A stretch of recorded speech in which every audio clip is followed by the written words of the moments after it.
¡Tenemos que volver!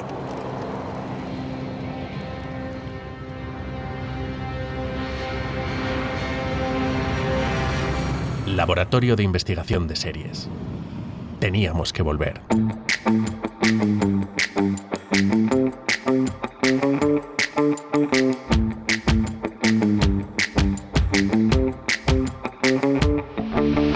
Bienvenidos al Laboratorio de Investigación de Series en el 8º episodio de esta primera temporada en segunda etapa. Hoy venimos con un episodio especial bien fresquito para este verano. Os vamos a recomendar 9 series bien distintas entre sí que guardamos en nuestra cajita de tesoros seriéfilos y a las que tal vez os apetezca dar una oportunidad. Y para esta calurosa labor contamos con los veraneantes del análisis seriéfilo. Lleva ya unas semanas viendo series nórdicas para refrescarse. Aurea Ortiz, muy buenas. ¿Qué tal? ¿Cómo estás en este veranito? Bien, pues no está mal, el veranito está siendo soportable este año. Veranitos para ver series fresquitas. Exacto, sí. Bueno, no todas las que tenemos son fresquitas, ya avisamos, No, pero no. bueno, de todo hay. También Igual, en verano es el tiempo, concepto da tiempo. fresquito es amplio. Y además en verano da tiempo a muchas cosas. Nuestro concepto fresquito está un poco distorsionado, Sí. pero lo vamos a intentar. Documentándose sobre los sitios a los que va a ir este verano a base de ver capítulos, también está Miquel Abastida. Hola, Miquel. Bañador y flotador, que me he venido ya. Sí, ya te veo, ahí flotando a nuestro lado. Y finalmente, reconociendo que soy muy de playa, pero muy poco vigilante, al habla David Brieva. Comenzamos.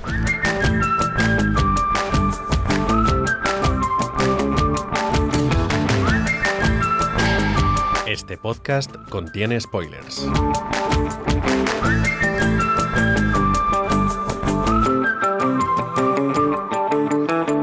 Bueno, pues hoy vamos a hablar de series para este verano. Vamos a recomendar unas cuantas series que os podéis ver y que hemos considerado que pueden ser interesantes. Vamos a hablar de 9 series y hemos dividido en 3 categorías distintas. Cada uno de nosotros va a hablar de 3 de ellas. Empezaremos por las miniseries, luego un clásico, lo que para nosotros sea un clásico, y una joya, ¿no? Una serie un poco oculta, ¿no? A recuperar. Yo creo que son 3 conceptos bastante distintos que dan bastante juego, ¿no? Y que encima nos permiten hablar de series de las que no hemos hablado nunca en el podcast, pero que nos han gustado mucho. Bueno, sí, avisemos de eso, que esa ha sido la regla fundamental. Series de las que no hayamos hecho podcast. Eso es. Eso también ha decidido, ¿no? Ha tenido que ver con la decisión. Porque hemos de los hecho títulos. muchos podcasts. Efectivamente, por lo cual nos han tenéis. quitado muchos títulos. Así es. Que volveríamos a recomendar. Efectivamente. Y bueno, estas series de las que vamos a hablar, sobre todo, cada uno hemos dado nuestra lista para que nuestros compañeros se pudieran un poco poner al día y ver cuáles elegíamos. Y me ha sorprendido qué nuestras son estas listas. O sea, como dicen de nosotros, ahora lo veréis, pero están, como Miquel me puso en un mensaje, están todas nuestras mierdas ahí. Y eso es así. Absolutamente. Así que vamos a comenzar. Hemos sido muy honestos en la selección. Yo creo que sí. Hemos sido bastante honestos, ¿eh? Son series Sí, ciertamente, sí. y lo decía de verdad, de nuestro corazoncito, de Sí, la sí, cajita sí, que guardamos totalmente. ahí, que hablan mucho de nosotros. Son series que no son recientes, hay alguna medianamente reciente, pero la mayoría tienen ya un tiempo. Algunas igual las habréis visto, otras a lo mejor puede ser un buen momento ahora para recuperarlas. Y hemos empezado pensando que la miniserie pues es un buen concepto, ¿no? para cogerte en verano si no tienes mucho tiempo, si te apetece, pues estás ahí en la playa donde estés y te apetece ver algo cortito. ¿Qué pasa? Es que estoy pensando en algunas para verla en la playa y va a ser duro. Igual no, pero ya lo contamos luego. Vale, perdón. Sí. Y yo creo que la miniserie, bueno, que siempre entra bien, nos lo demandáis mucho, y la miniserie, que es las series que todo el mundo quiere hoy, porque para que no le lleve demasiado tiempo, para que no sea un ejercicio de estos que te dura muchísimo tiempo, la miniserie está bien, así que hemos elegido cada uno una, y si os parece bien empiezo yo. Venga. Con la mía. La mía es una serie, esta sí que es relativamente reciente, es de 2020, y es una serie que sé que en su momento estuvimos barajando para hacer en el podcast, pues una serie que llamó bastante la atención, y es El Visitante, The Outsider.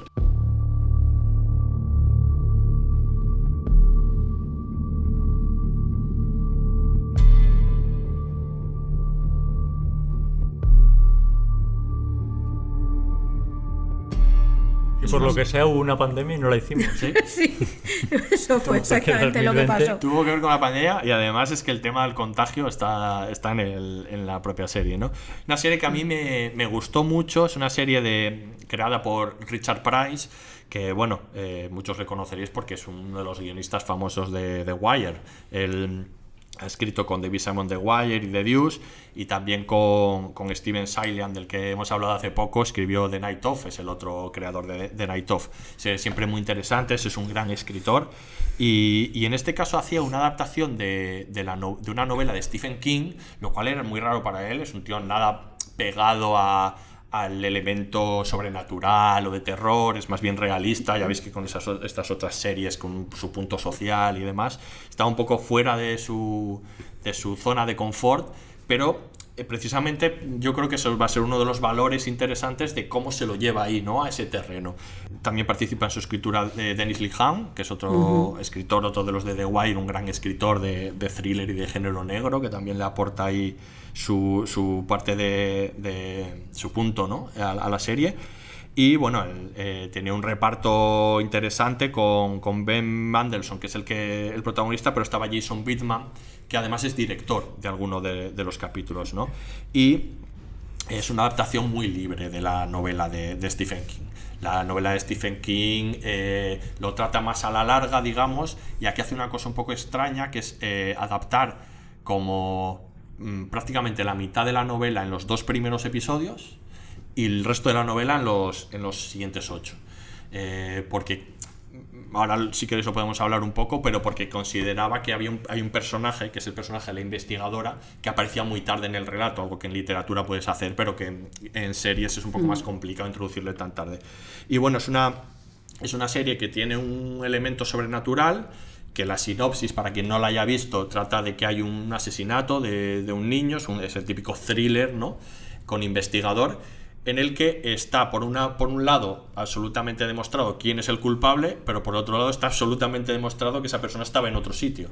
Entonces, pues partiendo de esta incógnita tremenda, ¿no? de esta parte que no puede suceder, que no puede ser, parte la investigación, ¿no? Y es una investigación que va a llevar al personaje del lado del escéptico, porque en esta serie lo que funciona muy bien es cómo estos 2 personajes investigadores, cada uno representa pues uno de esos aspectos. Él es totalmente escéptico y ella es una creyente, por así decirlo, ¿no? Y cómo esa lucha se va a confrontar, ¿no? He de decir que lo que más me gusta de la serie, a ver si coincidís conmigo, creo que la habéis visto los dos, sí. Y por eso está aquí, por la atmósfera. A mí es uno de mis caprichos, una de las cosas que más me gusta a mí, es el thriller atmosférico bien logrado. Esto me priva. Cuando estos thrillers han conseguido esta atmósfera densa, un poco oscura, estamos hablando de Prisoners de Villeneuve, estamos hablando de Zodiac, de Zodiac, incluso de Seven de Fincher, ¿no? Ese tipo de thrillers, ¿no? A mí esos me vuelven loco, y en este caso creo que lo consigue, y además incorpora este elemento que también me gusta mucho, que es cuando aparece un elemento sobrenatural que puede ser o no ser, ¿no? Que juega en el alambre hasta que en un momento dado pueda ya no hacerlo o no se le permita, pero que juega en el alambre permanentemente, y entonces vives con esa incógnita. Entonces es una serie, recomiendo muchísimo, porque te captura mucho, con 2 primeros capítulos para mí alucinantes. Luego es verdad que tiene quizá un pequeño valle, y luego para mí un final también espléndido, ¿no? Y la recomiendo mucho por esto. Si te capturan, si te gustan estos thrillers atmosféricos con cierto áurea de incógnita, de misterio, yo creo que esta es una de las series que no te puedes perder. No sé es que yo creo que más que si te gustan esos, te tiene que gustar ese tipo de series para que te guste esta, porque si vas esperando una serie en la que todo responda a una lógica y todas las preguntas tengan una respuesta, esta no es tu serie, porque hay algunas cosas que no se van a resolver o desde luego no se van a resolver del modo en que tú quieres que se resuelva, porque en definitiva sí que se resuelven, pero se resuelven de otro modo. Entonces lo interesante aquí desde luego es meterte en esa atmósfera y en esos tiempos que nos están describiendo, y es lo que realmente le hace atractiva a la serie, ¿no? Sí, completamente de acuerdo. Yo estoy muy de acuerdo con David en esa idea de la atmósfera, que a veces no es tanto que el misterio sea perfecto, que la intriga se resuelva mejor o peor, como el conseguir estar allí, ¿no? Conseguir que te transmita algo todo el rato. Yo creo que es muy emocional la serie. A veces me recuerda mucho a Mare of Easttown, no teniendo elemento sobrenatural, bueno, pero pues que son series que juegan extremo, ¿no? en lo emocional todo el rato, que obviamente tú quieres que se resuelva ese misterio, quieres saber qué pasó y tiene toda esa parte de intriga, de thriller, pero hay algo que te atrapa más y es que quieres estar ahí con esos personajes y yo creo que atrapa sobre todo en lo emocional. A mí también me gustó mucho en su momento, reconociendo eso, que tiene como cierto valle, ¿no? Como que decae un poco por el medio, pero luego remonta de maravilla. Y atrapa muchísimo, es verdad que atrapa muchísimo. Es una serie de terror, sí. no es un thriller, y eso yo creo que es interesante, aunque el planteamiento pueda ser... Sí, planteamientos de investigadores intentando descubrir qué ha sucedido en un asesinato. Y es complicado hacer una serie de terror, y yo creo que aquí se guía por un camino que es eficaz. Porque todo el momento estás más allá de inquietado. Sí, y luego los personajes son muy interesantes. Yo creo que vale mucho la pena, tanto el investigador como la investigadora hasta que aparece, ¿no? Que me parece una buena decisión desde el punto de vista de la serie hacerla aparecer antes que en la novela, porque yo creo que da muchísimo juego. Sí. Entonces, su aparición es estupenda. de Mulder y Scully, de creyente contra no, cambiar los roles, pero ese juego siempre funciona. Y funciona muy bien. Yo creo que son personajes muy atractivos, de los que quieres saber más, de los que ves cómo le afecta eso que están investigando y cómo están poniendo de sí mismos algo que va mucho más allá de descubrir una intriga, ¿no? Y atrapa mucho en eso, en los personajes y en la atmósfera, sobre todo. ¿Pero te has leído tú la novela? No la he leído.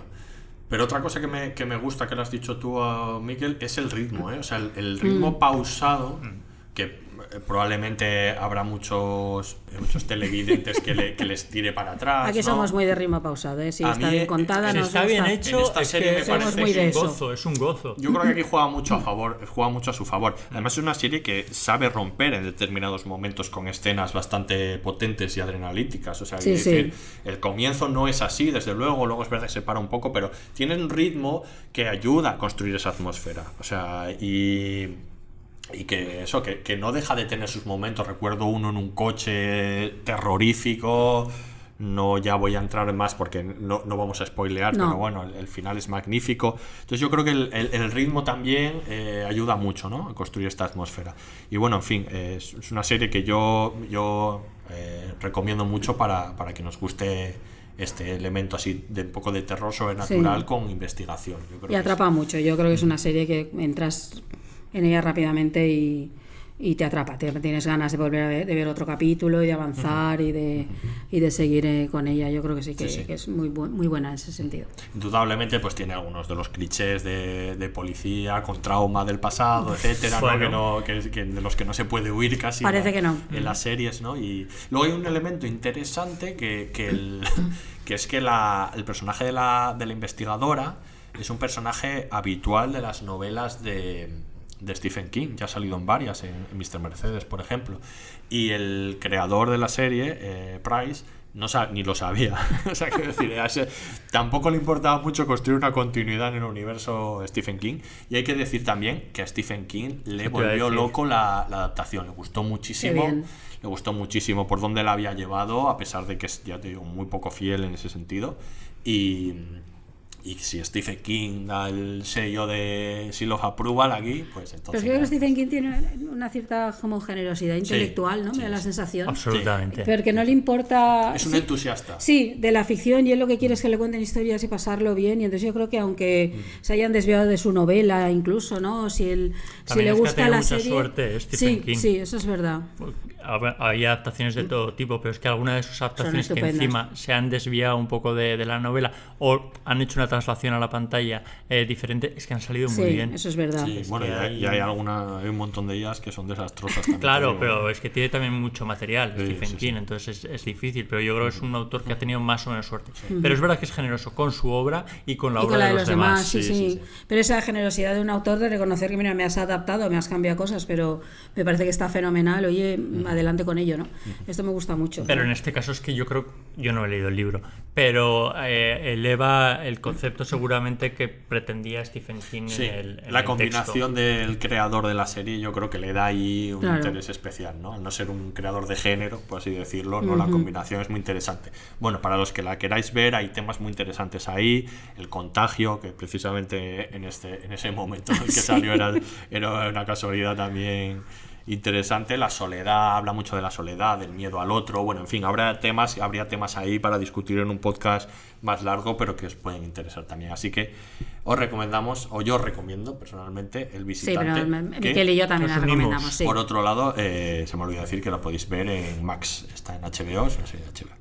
Así que nada, con esto acabamos la primera recomendación y vamos a por la segunda, que es la recomendación que le toca a Miquel, que nos trae Miquel, la miniserie de 2007 de HBO, la podéis ver en Max, que es Tell Me You Love Me. Oh, these days are gone, are loud enough to hold on. I think about the time we wasted, I think about the years to come. It's getting late and I can't call, it's getting late to face it all. I think about the time we wasted. Dime que me quieres, sí, efectivamente. Fíjate que Yo creo que esta era... le sonará muy poca gente. Sí, esta bueno, serie. La ha visto muy poca estoy gente. convencido. Y es interesante recuperarla, ¿eh? Mira, creía que era anterior, creía que era de principios de los 2000, porque es de las primeras veces que yo pensé esto solo puede verse en una serie de HBO, y ahora diré por qué, me estoy un poco adelantando, creando un poquito de hype. Y por otra parte tenía un poco miedo, que ha pasado demasiado tiempo y hemos visto muchas series, si había quedado un poco anticuada, y revisitándola me he dado cuenta que no, que puedo volver a recomendarla. Yo la he recomendado muchas veces, pero ya hacía tiempo que no la recomendaba, porque creo que se ajusta y es interesante verla hoy en día. Bueno, Tell Me You Love Me, ¿de qué va? Es una serie que se adentra describe la vida sexual de tres parejas. Habla en realidad de tres parejas. El hilo conductor, lo que une a las tres parejas, es su relación con el sexo. Una de ellas es una pareja que ya llevan varios años casados y tienen un par de hijos y han dejado de tener relaciones sexuales. Es una pareja que se lleva bien y así a priori no tienen ningún problema grave que haya distorsionado más allá de la convivencia y los hechos cotidianos y la vida familiar. Una pareja de treintañeros, pueden estar acercándose hacia los 40, que quieren tener un hijo y no lo consiguen, y entonces empiezan a instrumentalizar el sexo, simplemente quieren tenerlo, o sea, mantienen relaciones sexuales con el único fin de tener un hijo. Y una pareja joven que va a empezar a vivir juntas, bueno, se van a casar y se plantean si podrán ser fieles el uno al otro durante, bueno, hablan del resto de su vida, o por lo menos durante el tiempo en que vayan a estar casados. Es muy interesante porque lo que une a las tres parejas es que las tres terminan yendo a terapia, a una psicóloga experta en parejas, y sus vidas en realidad nunca se entremezclan. He de decir también que otra de mis mierdas de series y películas favoritas son las vidas cruzadas que no se terminan de cruzar. Eso me encanta. O sea, eso en las películas y en las series me vuelve loco. O sea, vidas que están transcurriendo en paralelo y que nos las van contando y que simplemente de repente pues se acerquen, pero que nunca entren en relación unas con las otras. Eso me vuelve loco. O sea, queréis películas o series de ese tipo, os recomiendo unas cuantas. También podemos hacer otro especial. Entonces, quiero decir, la narración de la serie va alternando la descripción de cada una de estas parejas que ya os he descrito. Es una serie súper valiente para 2007. Habla de la intimidad. No se corta a la hora de plantear escenas sexuales. Quiero decir, es bastante explícita en mucho. todo el contenido sexual que están mostrando. O sea, la serie empieza con un esto hombre es cada de vez menos 40 y habitual pico. en las series. Bueno, ¿sí? esto es Lo del sexo hay ahora un mismo, retroceso ahí en la representación. absolutamente. O sea, la serie empieza con puedo contar un poco el principio, con la imagen del matrimonio más mayor, que es el que no mantiene relaciones sexuales, y es él masturbándose y ella que le está espiando desde la puerta del baño. Bueno, no es que le espíe, se lo encuentra y muestra su estupefacción, pues porque no parece que quiera tener relaciones sexuales, y de repente ve que sí que el deseo sexual sigue existiendo, y es bastante explícito a partir de ahí en todo lo que muestra. Claro, esto en el momento era muy importante en HBO, porque HBO siempre era una cadena que entre las cosas que mostraba era que no tenía ningún tipo de pudor a la hora de mostrar cuerpos desnudos, pero pese a todo no es lo mismo ver un cuerpo desnudo que un cuerpo desnudo en acción. O sea, ese grado de intimidad en el dormitorio, yo creo que después yo no lo he visto en la televisión del modo en que está plasmado en esta serie. Y de una pareja mayor, serie. nada normativa. En todo tampoco. tipo de parejas, porque luego esa es otra, que también es otra de las cosas que a mí más me gustan y que me cuesta encontrar, y es la narración de parejas adultas, de lo que ocurre con las parejas adultas. Creo que es un déficit que tienen nuestras ficciones. Las parejas adultas son aburridas y entonces ya no interesa contarlas en las series, o las convertimos en adolescentes porque actúan como si fuesen adolescentes, entonces tú no te sientes representado. En estas parejas, fíjate, yo estaba pensando hace esto casi 20 años, un poco menos, por aquel entonces, que yo había algunas cosas que me interesaban y hoy en día, claro, me interesan, o sea, me veo reflejado en otras, o conozco otras, o he oído hablar, o me han atormentado algunos de otros problemas, ¿no? La evolución conmigo mismo viendo aquellas parejas. Y es que es una serie bien interesante. Luego el elemento de la psicóloga, que tiene su propia pareja por otra parte, y también se explora un poco el sexo, por ejemplo, en la tercera edad, porque la psicóloga es una psicóloga mayor y también es bastante explícito en sus deseos sexuales. El primer capítulo es una felación. Sí, efectivamente. Según ¿no? empieza según empieza no, pero de esta psicóloga mayor. Describen a la psicóloga, efectivamente. Tú ahí no te imaginas de repente a una pareja de personas mayores, porque son mayores. Bueno, que tendrán 60 años, ¿no? Más o menos, y no te imaginas efectivamente haciéndole una felación, pero es así. O sea, quiero decir, eso pasa. Eso pasa y es súper plausible y está muy bien que lo cuenten. Es una serie anterior, porque para mí esto es importante, a En Terapia.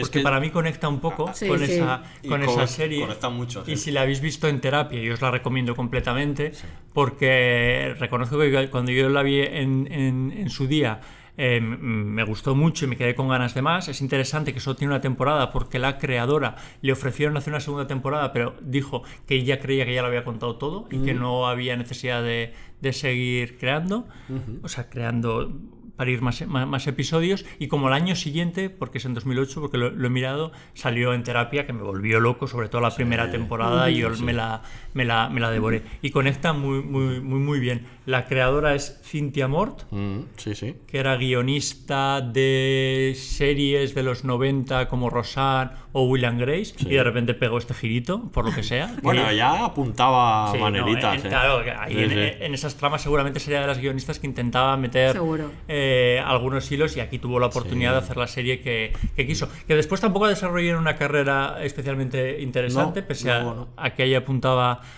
maneras. Es muy interesante en el reparto, que hay rostros más o menos conocidos que se atreviesen con una serie como esta, donde se les ya no simplemente porque se les vea desnudos, sino porque se les ve practicando sexo,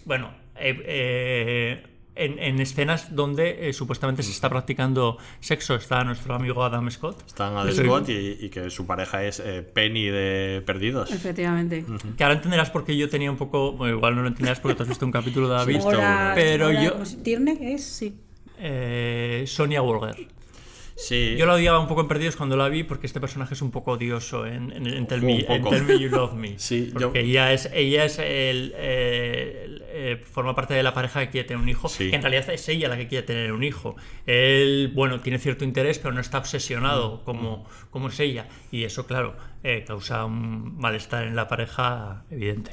Yo me he visto un capítulo, no la había visto esta serie, me he visto un capítulo, y lo primero que tengo que decir es que en 2024 iba a decir escandalizado, sí, casi escandalizado con esta serie de 2007. Claro, es que el nivel es que luego he leído un poco que a ella la creadora se le debió hacer insoportable, porque prácticamente todas las entrevistas y todo iban en torno al sexo explícito, le preguntaba mucho si estaban practicando sexo de verdad en la serie. Es una increíble. pregunta Y ella absolutamente se- absurda. Es que es increíble ella que se plantee eso. se enfadaba mucho tanto ella como los actores y las actrices Claro. de esa pregunta, como diciendo, bueno, obviamente no, en fin. Pero esto es por la falta de costumbre. Claro, Claro. Era muy es muy sorprendente. Es muy claro. Es que es sorprendente. muy sorprendente verlo y ya te digo, y choca bastante. Y claro, que yo que no lo había visto, ahora entiendo un poco más todo el marchamo de HBO como la serie de las series explícitas sexualmente. Hombre, claro. Y todo esto, ¿no? Porque alguna he visto de ese estilo, ¿no? De HBO. Pero claro, supongo que formó parte de aquella corriente en la que HBO estaba rompiendo esas barreras. Absolutamente. Era una serie incómoda de ver ya entonces, porque es una serie que retrata la intimidad. Es una serie donde no suceden muchas cosas, porque lo que has visto es más o menos lo que vas a ver desarrollado. O sea, quiero decir, no te esperes ningún giro inesperado de los protagonistas, no te esperes que vaya a haber una resolución que te vaya a sorprender. No, lo que vamos a hacer es durante un momento de sus vidas seguir la vida de estos protagonistas. Hay muchísimas conversaciones. Al momento en que te das cuenta de que llevas 10 minutos viendo una conversación de pareja o una pelea de pareja o una situación incómoda entre la pareja, pero tienes la sensación de que los estás espiando, porque es como que entrases en su intimidad, ya no solo por lo que hemos dicho del componente de que se despojan de sus vestimentas, sino también por la forma en que se hablan. Es fácil reconocerse en algunas de esas conversaciones de pareja, si has estado en pareja. Y yo creo que eso es muy interesante, la verdad. En su día fue una serie, bueno, creo que pasó un poco inadvertida, porque no es fácil de ver, no es fácil de vender, porque entonces no teníamos el acceso a alguna de esas series, y para recuperar hoy en día es como más complicada. Conecta muy bien, por ejemplo, con el cine de Bergman. Hemos hablado antes de escenas de matrimonio, y yo creo que conectaría perfectamente. De hecho, cuando yo vi la versión que se hizo de la serie, Sí, de la serie de escenas Bergman. de un matrimonio, recordaba todo el rato Tell Me You Love Me. Me parecía que se parecía Es un que montón. es muy bermaniana, yo creo, la Sí, serie. totalmente. Esa idea de entrar en la intimidad, de contarla con esa forma como morosa y lenta. Cruda, Es Muy muy cruda. cruda, tiene esa crudeza un poco. Yo creo que tiene mucho del espíritu de disección de las parejas que hacía Bergman, no solo en escenas de un Luego matrimonio, sino en muchas otras. Las problemáticas que tienen y las tramas son muy reales. O sea, están en el opuesto de los culebrones o de estas tramas irreales. Son todas pues las que puede tener la mayoría, ¿no? De parejas. Claro, o sea, por ejemplo, voy a poner un ejemplo sin desvelar absolutamente nada, pero porque creo que está en esta. Habla de la pareja ya consolidada, que lleva muchos años juntos, el matrimonio que no mantiene relaciones sexuales y que tienen dos hijos, pues que tendrán, no sé, 8 o 9 años. Entonces, claro, tú al principio estás como espectador estás diciendo, tiene un amante, Sí. hay algo oculto, piensas todo el rato que es oculto. Y a medida que transcurre la serie te das cuenta de que no, que lo que están hablando es de un hecho cotidiano, de una pareja que lleva mucho De la tiempo rutina, juntos, del lo que hace la aburrimiento. rutina y cosas que normalmente le ocurren a muchísimas parejas, pero que no se retratan en las series, porque las series siempre te piden como un giro inesperado, un tercero en discordia. Es que es muy difícil describir la rutina y que sea interesante para verla. Luego es muy avanzada en el tiempo, porque la pareja joven ya introduce términos como el plantearse la fidelidad, la pareja monógama. Hablan con absolutamente normalidad temas que hoy en día están a la luz del día, lo de abrir las parejas, lo de plantearse otro tipo de relaciones sentimentales y sexuales, pero lo hacen desde la cotidianidad más asombrosa. O sea, quiero decir, al principio ese tema lo introduce el hombre en la pareja. La chica joven, ella se extraña, pero enseguida entra en la conversación, porque se da cuenta que es un tema pues que es completamente lógico que pase por su cabeza, y está muy bien. Y en el caso de la pareja que quiere tener hijos, ese es un tema que ha sido la esterilidad o la dificultad para tener hijos, que es un tema que está a la orden del día, pero durante mucho tiempo no ha sido trasladado a la pantalla de una manera contada con cierta normalidad. Y yo creo que hasta hace poco, que hemos visto algunos ejemplos de series, yo no he visto que este tema se tratase con esa normalidad, cuando es un tema por el que pasan un montón de parejas. Sí, el primer episodio, de hecho, me parece muy interesante de la pareja joven, porque es como ellos dos están muy enamorados y se van a casar, y entonces surge esta primera crisis, que es porque él se ve incapaz de decirle a ella que es un compromiso de por vida. O sea, que sí, que se van a casar, pero que esto de para siempre, que eso no pasa en las parejas muchas veces. Que eso...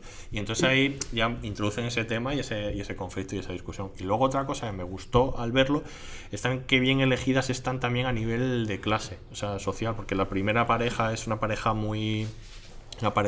trabajadora, ¿no? Dices la primera pareja es la pareja más mayor, que la que no tiene sexo. La que no tiene sexo, la otra es una pareja más privilegiada. Más burguesa, los que no pueden tener hijos. Más privilegiada, que no pueden tener hijos y utilizan métodos o pueden llegar a utilizar métodos de inseminación artificial. Claro, sí, demás, sí, que va a tratamientos. Va a tratamientos. Que son carísimos, efectivamente. Sí. Y los otros son también gente bastante, Sí, a ver, no son ninguno clase baja, o sea, quiero decir, son un poquito, todos estarían un poquito aburguesados, porque incluso la pareja más mayor, pero bueno, también, claro, piensa que en este tiempo recurrir a una terapia de pareja no está a la orden de bolsillo de cualquier persona, con lo cual ahí hay un orden de clase que existe. Lo que pasa es que lo que cuentan, otra cosa es cómo lo resuelven, o la facilidad para expresar algunos de los sentimientos que les pasen, que también tiene que ver con una cuestión educacional y de cierta clase, porque igual no lo puedes verbalizar de otro modo. Esos problemas que están hablando no responden a ningún orden social. Todo el mundo se puede sentir representado. Otra cosa es cómo se resuelven o cómo se desarrollan, o si tú tienes un montón de problemas como para estar pendiente de ese otro problema que te están planteando. Pero creo que te puedes sentir fácilmente representado por todos los personajes. Es muy interesante, la verdad es que creo que como hoy en día se puede ver muy bien, como experiencia te lleva a un grado de intimidad que te incomoda, pero que eso está guay que pase. Me encantaría que hubiese más series que tratasen las relaciones adultas de este modo, sin fuegos artificiales, pero no sucede. Y luego lo que tú dices, el retroceso en la cuestión de enseñar los cuerpos. Sí. Yo creo que ahí hemos retrocedido empezando por el propio HBO, que era como su punta de lanza lo de incluir los desnudos con cierta normalidad siempre que los argumentos lo requiriesen, y que ahora no pasa.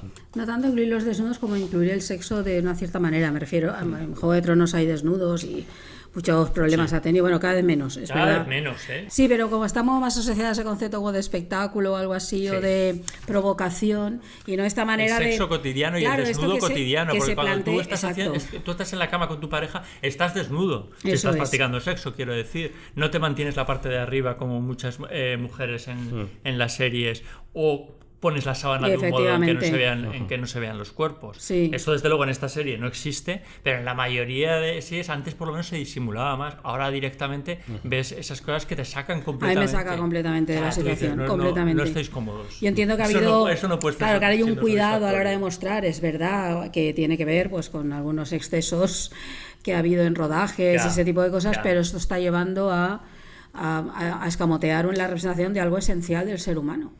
Y a mí me llama mucho la atención. Hay una cosa ahí muy pacata y no del todo justificada, porque tú perfectamente lo puedes hacer desde la igualdad y desde el respeto, es decir, no tiene nada que ver una cosa con otra. Y esto no está, esto se escamotea o se hacen estas cosas, ¿no?, que te tiran fuera, sí. Muy bien, pues nada, ahí queda la recomendación, 10 capítulos además para... ¿Está en Max también? Está en Max para que os veáis este verano. Yo he visto el primero y te puedo decir, Miquel, que voy a seguir. ¿Qué te parece? Pues ya te anuncio. Esta es la línea en la esa es la dinámica, ¿no? En la que vas me gusta que me has contado que se va a explorar también la vida y las relaciones de la propia terapeuta, que eso me apetece. No en la misma liga, pero sí, también hay ahí algo... Muy bien, pues ahí queda la recomendación de Miquel, y vamos ahora con la recomendación de miniserie de Aurea, probablemente la más fresquita de todas las... fresquísima. De todas que Aurea ha decidido que el frescor del verano es la... A ver, igual vuestro concepto de verano es otro, pero este es el de Aurea, vamos allá. No, hombre, no, yo soy muy del verano, cuidado, y el sol y el calor y los cuerpos al sol, pero cuidado con la serie. Estamos hablando de la serie de 1989, El Decálogo.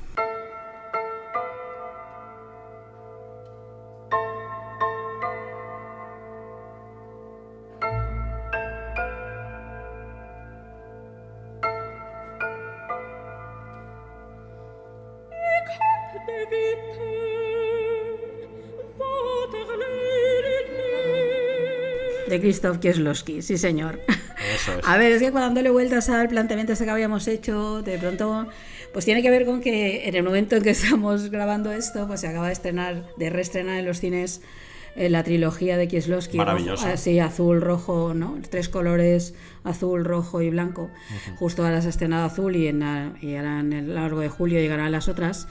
Y entonces, bueno, poniéndome a reflexionar sobre eso, porque tuve que escribir un artículo sobre esto, dije, caramba, el decálogo. Qué olvida tenemos a Kieślowski, qué importante es Kieślowski y cuántas... Esta la has metido en miniseries, pero podría estar en el clásico, en la joya, en la joya por descubrir, podría porque estar yo sí, no la había visto. Podría estar en todas ellas. Lo que pasa es que la otra entonces no me salía, bueno, sí, podía haberle dado la vuelta. Pero bueno, está estupendo. Que el decálogo. Y es, a ver, me he ido muy lejos al 88, pues el decálogo es una visión absolutamente personal, como todo el cine de Krzysztof Kieślowski, acerca de... son los 10 mandamientos, aunque no del todo, porque no es verdad que encajen exactamente los 10 capítulos con cada uno de los mandamientos, unos sí y otros no, pero sí con lo que se plantea en ese mundo, ¿no?, de los mandamientos y demás, ¿no? ¿Quiere decir con esto que es una serie religiosa? Pues no, es una serie que lo que hace es que a partir de esto plantea un montón de dilemas éticos a los personajes y obviamente a los espectadores, que desde luego ya os digo que indiferente no os va a dejar. Los hay durísimos, los hay no tan duros, pero a veces sí muy incómodos a la hora de plantearte cómo encarar determinadas cosas. Es densa, esta serie, pues si no es veraniega en el sentido de ligera, es densa, pero es extraordinaria. Yo creo que es una serie extraordinaria. Son las preocupaciones de Kieślowski de siempre, que conozca algo de su cine, la doble vida de Verónica o la trilogía que hemos citado, sabe por dónde voy. Él siempre fue por ahí. Y es lo que plantea, ¿no? Hay una, por ejemplo, en la última, pues es una especie de comedia negra muy incómoda, que tiene un cierto humor, como por ejemplo Blanco, ¿no?, de la trilogía Blanco, pues sí, también es en ese punto como de farsa, pero que no deja de plantear cuestiones muy incómodas que tienen que ver con cómo somos, con la esencia del ser humano, un poco de lo que va es de la fe, de la falta de fe, de la identidad, del deseo, de sexo, de muerte, de vida, de maternidad, de responsabilidad, de culpa, muchísimo, que es un tema muy central en toda su obra, y de gestionar eso en el día a día, pues son como historias muy cotidianas, todas ellas. Cada capítulo es independiente de los otros, aunque tienen elementos que las unen, porque todas suceden, son cosas que les pasan a los vecinos de un gran edificio en Varsovia. Sí. Porque todo típico edificio de bloque racionalista. Efectivamente, entonces todos viven ahí y de vez en cuando se cruzan algunos personajes que han aparecido, o se cruzan es simplemente que se cruzan, al estilo este que le gustaba a Miquel, ¿no? Que de pronto pues la vecina que habías visto en tal resulta que sale por la escalera. Hay conexiones entre los... Sí, hay algunas conexiones. Como guiños. Sí, eso me encanta. Sí, eso está. En su cine está, igual que en Azul, Blanco y Rojo, también se cruzan algunos personajes, van apareciendo que igual no tienen ningún papel central, pero están ahí, como todo formando parte de un mismo universo, ¿no? Y yo creo que en cuanto ves el primer capítulo, que ya os aviso, es devastador, pero es muy impresionante. Bueno, David lo vio y aún no se ha recuperado. Lo vi ayer por haber visto al menos algo de todo lo que íbamos a hablar, porque yo esta no la he visto, a pesar de que me gusta muchísimo la trilogía de Kieślowski, y el primer capítulo, me ha pasado por encima, se podría decir. Es absolutamente devastador. Pero yo, no solo por temáticamente lo que trata y demás, sino porque es que emocionalmente está a otro nivel, juega en otra liga esta serie y te llega a emocionar mucho, tiene un nivel de simbología metafórico tremendo, como todo su cine, tremendo, ¿no? Pero que no simplemente está ahí de adorno, o sea, tiene una carga emocional también y realmente me ha dejado conmocionado, te lo digo sinceramente, el primer capítulo. Sé que no todos son, digamos, tiene este peso abrumador, a ver, los hay de diferentes tonos y eso. Pero el tono, yo creo que más el tono es sombrío en general de la serie, digamos que su mirada sobre el ser humano, es sombría, digamos que lo que plantea son como los lados oscuros no necesariamente en personajes negativos, que no lo son, es decir, es gente que pasan cosas y esas cosas provocan dilemas morales, provocan cuestiones éticas y provocan decisiones que no siempre se asumen o que son difíciles de hacer, ¿no? Entonces lo que él cuenta un poco es esto, ¿no? De manera muy sutil y nada tópica. Yo creo que esto es lo importante. Yo creo que todo el cine de Kieslowski, el decálogo, aunque es una serie de televisión hecha para la televisión, pues es como su cine tiene esa densidad que está diciendo David, en lo visual, en la imagen, en las metáforas, en el modo en que cuentan esos primeros planos bastante cargados de sentido. Es que es un cine profundo en el más noble sentido de la expresión. Tú notas que hay algo ahí que tiene que ver contigo, que conmueve, que te llama, que no te deja un espacio cómodo, eso es cierto, porque no es un cine hecho que te para... genera muchas preguntas efectivamente, y te da pocas respuestas. Efectivamente, ¿no? Y que plantea algunos dilemas que a veces pues en la vida algunos se plantean y otros no, porque mejor no plantearte según qué dilemas y mejor que no te veas abocado a ellos. Total. Y él lo hace, ¿no? Entonces digamos que con la excusa esta, porque es verdad que ella ha dicho que no es religiosa, pero el tema de la religión le importa mucho. Bueno, él es polaco y ese es un tema central, por otra parte, en su país, y él lo utiliza muchísimas veces en su cine para pues eso, para plantear hasta dónde llega, ¿no? El valor que pueda tener la religión o no tener, sí. O cómo acaba siendo una especie de asidero acerca que permite pues eso, gestionar el sinsentido de la vida o no. Y entonces, bueno, la serie cuenta esto, ya digo que ligera no es, y yo creo que cada capítulo requiere verlo, reposarlo un ratito, os vais a la playa o a la piscina y luego volvéis.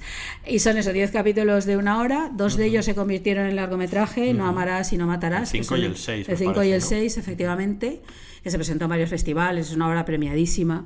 No la podéis encontrar en estos momentos en ninguna plataforma, pero ahí por YouTube corre. En YouTube está con subtitulada. subtítulos en español, sí, que es donde la he visto yo el primero. Podéis verla ahí. Y es que es una obra mayor, es lo que ha dicho David, esta sensación cuando ves algo, ahora que vemos tantísimas series y tantísimas obras, cuando de pronto ves algo y dices, esto es otra cosa, esto es otro nivel, aquí hay algo un poco distinto, no es una obra hecha para completar horas de programación, ¿no? Esto ya hay un pozo supongo que en su día sería un acontecimiento, sí. que los que hiciese algo para la televisión, porque no era habitual hace 30 años, sí, bueno, del 88, 89, más de 30 años, que hiciese un trabajo para la televisión, por más que sea entendido como 10 pequeñas películas, pero tiene cierta continuidad, está pensado en conceptos de series, y está pensado como una serie, esto es así, no es unir películas sin más. A ver, son años en los... No es el primer cineasta, ¿no?, que se aproxima a la televisión, ni mucho menos. Fassbinder, tiene Lina Alexander-Platz y alguna otra cosa. Berman, acabamos de citar el caso de Berman con escenas de un matrimonio. No sé, Lars von Trier hizo pocos años después Hospital Kingdom también, que luego volvió a remaquear. ¿Sí? Roberto Rossellini hizo muchísima obra para televisión, con la toma del poder de Luis XIV y muchas otras. Bueno, yo recuerdo que uno de los grandes eventos televisivos de todos los tiempos fue Alfred Hitchcock Presenta, es decir, que el cineasta que era probablemente el único cineasta que era una marca conocida, ¿no?, que su propio nombre era marca, hizo cine, e hizo televisión. Más recientemente Spike Lee, Oliver Assayas. Claro, un montón de Woody Allen mal, efectivamente, Woody Allen no le salió, no se lo tomó en serio eso. O sea, no solo directores de cine, sino autores. Autores, claro. Gente que tiene esa componente autoral importante, ¿no? Entonces no sé, yo creo muchos de estos, sobre todo estos que son autores en este sentido, ¿no?, que hacen un cine muy particular y muy intransferible. Un universo propio. Porque yo creo que el caso de Kieslowski probablemente hoy en día esté más olvidado, y yo agradezco mucho que se hayan reestrenado en el cine la trilogía, porque creo que es una obra mayúscula.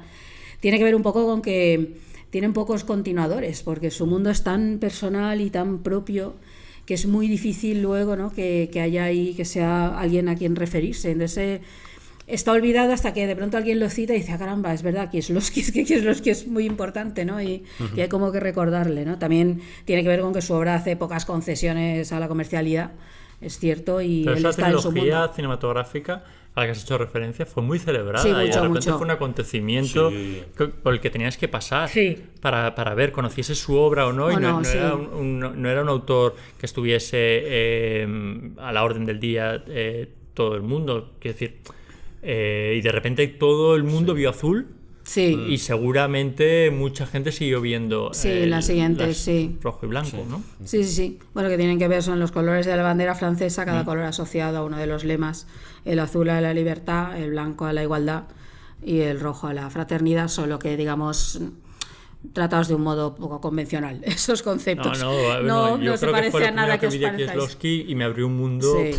No se parece a nada que os vaya, que podáis recordar, no tiene que ver con este concepto de cine con valores, ¿no? Que está en las aulas o en los festivales, así tan facilón, ¿no? Esto no tiene nada que ver. Estas películas son de los años 90. Del 90, sí. Los 90 fuera. Del 90 a los 90, por lo que había sí. que pasar. O sea, Además, las hizo... pasar y que quiero decir, para mucha gente que no teníamos acceso a otro tipo de cine, de repente ver esto en un cine comercial que tú podías llegar y que entonces de repente descubrías que existía este autor y te ponías a buscar las películas como mucho en una biblioteca, que era entonces lo que podías buscar en algunas ciudades porque no teníamos filmotecas. Por ejemplo, yo que vivía en Vitoria, entonces de repente es como, wow, tengo la oportunidad de conocer a este autor. Yo lo recuerdo perfectamente, me pareció un acontecimiento. Es que fue un acontecimiento en su momento. Yo creo que era un concepto pues diferente, y eso, notar que estás ante algo distinto. Luego te podrá gustar más o menos en función de tu forma de acercarte al cine, pero es cierto que era algo completamente diferente. Yo creo que son obras mayúsculas, y el Decálogo lo mismo. Vale la pena decir que además él siempre trabajó con el mismo guionista, con otro Krzysztof Pisiewicz, y con la música extraordinaria siempre de Zbigniew Preissner, que bueno, en Azul tiene un papel fundamental, pero también en el Decálogo, el primer capítulo, la música es fundamental y reconocible. Es un autor, es un músico extraordinario, y esto da también muchísima unidad a toda su obra, ¿no? O sea, hay una sensación de que son todos mundos compartidos, porque hay como una serie de imágenes que se repiten, las manchas, la leche, el hielo. Parece que sale en varios capítulos. Sí, incluso también sale en la trilogía, ¿no? Toda esa idea, los ancianos es un tema central, estos que cruzan la calle, ¿no? Es un tema que es visual, que aparece mucho en su cine. Entonces, bueno, yo creo que está bien recordar de vez en cuando como a estos grandes autores, ¿no? Que hicieron algo distinto, que se acercaban a la tele, y en un momento en que la tele, fijaos el año que estamos hablando, el 88, no era como un espacio, no sé, como legitimado culturalmente, por decirlo de algún modo, para nada. Sin embargo, había un montón de grandes autores que se acercaron ahí para construir algo distinto, porque probablemente esto no hubiera tenido cabida de otro modo, hacer una obra, películas de una hora, ¿no? Sobre temas tan complejos y desarrollar un mundo tan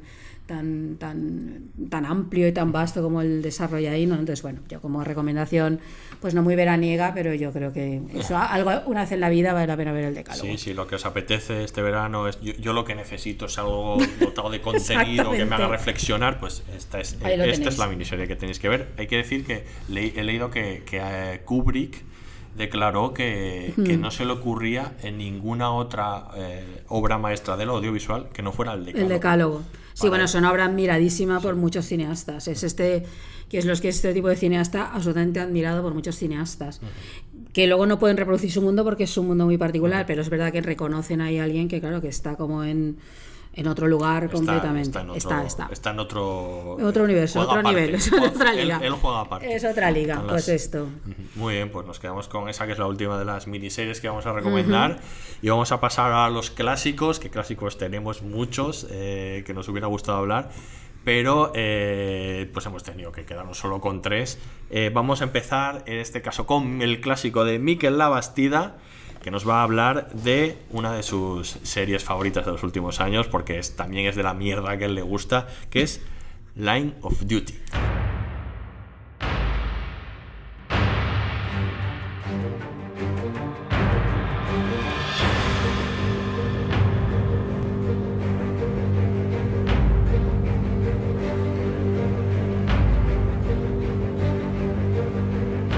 Es que es una de las series... A ver, es una serie que se siguen haciendo porque es un policíaco inglés, con eso ya lo digo todo. Pero y ya ha acabado, ¿no? No, todavía no. Conste que esta serie la podía haber dicho yo, que cuando dijo que había elegido esa, digo, ay, era una de mi lista. Fue más rápido que yo. De momento van 6 temporadas, vale. Pero hay de la BBC, va a haber más. Es una serie de la BBC, sobre todo, quiero decir, es una serie de 6 temporadas. Vale. Esto ya no existe. No, O sea, quiero decir... Lo he hecho tanto de menos. Necesito una serie. El otro día lo pensaba, no esta serie, Sí. sino que el otro día pensaba, quiero una serie en la que engancharme larga, esta que me Sí. permita, quiero más Claro. capítulos, quiero personajes que me los desarrolléis, que me caigan bien y verlos, o no me caigan mal, pero seguir con ellos. Y no encuentro. No hay series así. No, es que es muy complicado. Ya no hay. Muy complicado porque las series actuales no dan tiempo a que esto ocurre. Y las producciones actuales, las cadenas o plataformas piden series de 1 o 2 temporadas. Entonces, que haya una continuidad cuesta mucho. Y como espectadores somos mucho más infieles como para estar Totalmente. esperando, a no ser que sea The Crown. Algo Sí, así, algo así. pero que es una excepción. Y Line of Duty es que es una excepción por muchas razones, ¿no? Es una serie de la BBC estrenada en 2012 que se detiene en la unidad policíaca de control de asuntos internos de la propia policía. Y entonces lo que investigan son unas malas praxis de compañeros suyos de la policía. Ese es el punto de origen. A partir de ahí se abre todo un universo, aunque eso no lo abandona en ningún momento. De hecho, el caso de inicio sigue durante las 6 temporadas teniendo pequeñas ramificaciones. Luego lo que ocurre es que en cada temporada aparece como un nuevo caso y podríamos decir como una especie de nuevo villano, porque siempre hay como alguien que sigue a lo largo de toda la temporada al que van persiguiendo, pero que luego además tiene cierta continuidad con ese caso central. Y todo esto es muy interesante porque eso te mantiene, porque la serie sobre todo juega con unos elementos con unos elementos, y lo hace muy bien, de mantenerte en tensión todo el rato, y por las propias intrigas que plantea, por las persecuciones, no renuncia a nada de eso, pero lo hace con todo en contra, con unos personajes súper antipáticos. Totalmente. Porque Anticarismáticos, nada carismáticos. Nada carismáticos, nada atractivos. Deliberadamente. En ningún sentido de la palabra. Sí. No te apetece, te caen mal. O sea, te cuesta Son oscos, empatizar con son ellos. oscos. Luego la serie no tiene un presupuesto desbordante en el sentido de poder hacer... Hay unas persecuciones espectaculares, yo creo que es bastante modesta, pero los recursos que utiliza los utiliza muy bien. Y es una serie que ha batido récords de audiencia, pese a que se emite en la BBC a capítulos pero semanal. como de 9 millones de personas o 12 millones viendo 13 el último capítulo capítulo. Sí, es alucinante. Es alucinante, y entre temporada y temporada están pasando tiempo. De hecho, yo creo que la sexta puede hacer Está 2 tardando, años sí. que terminó.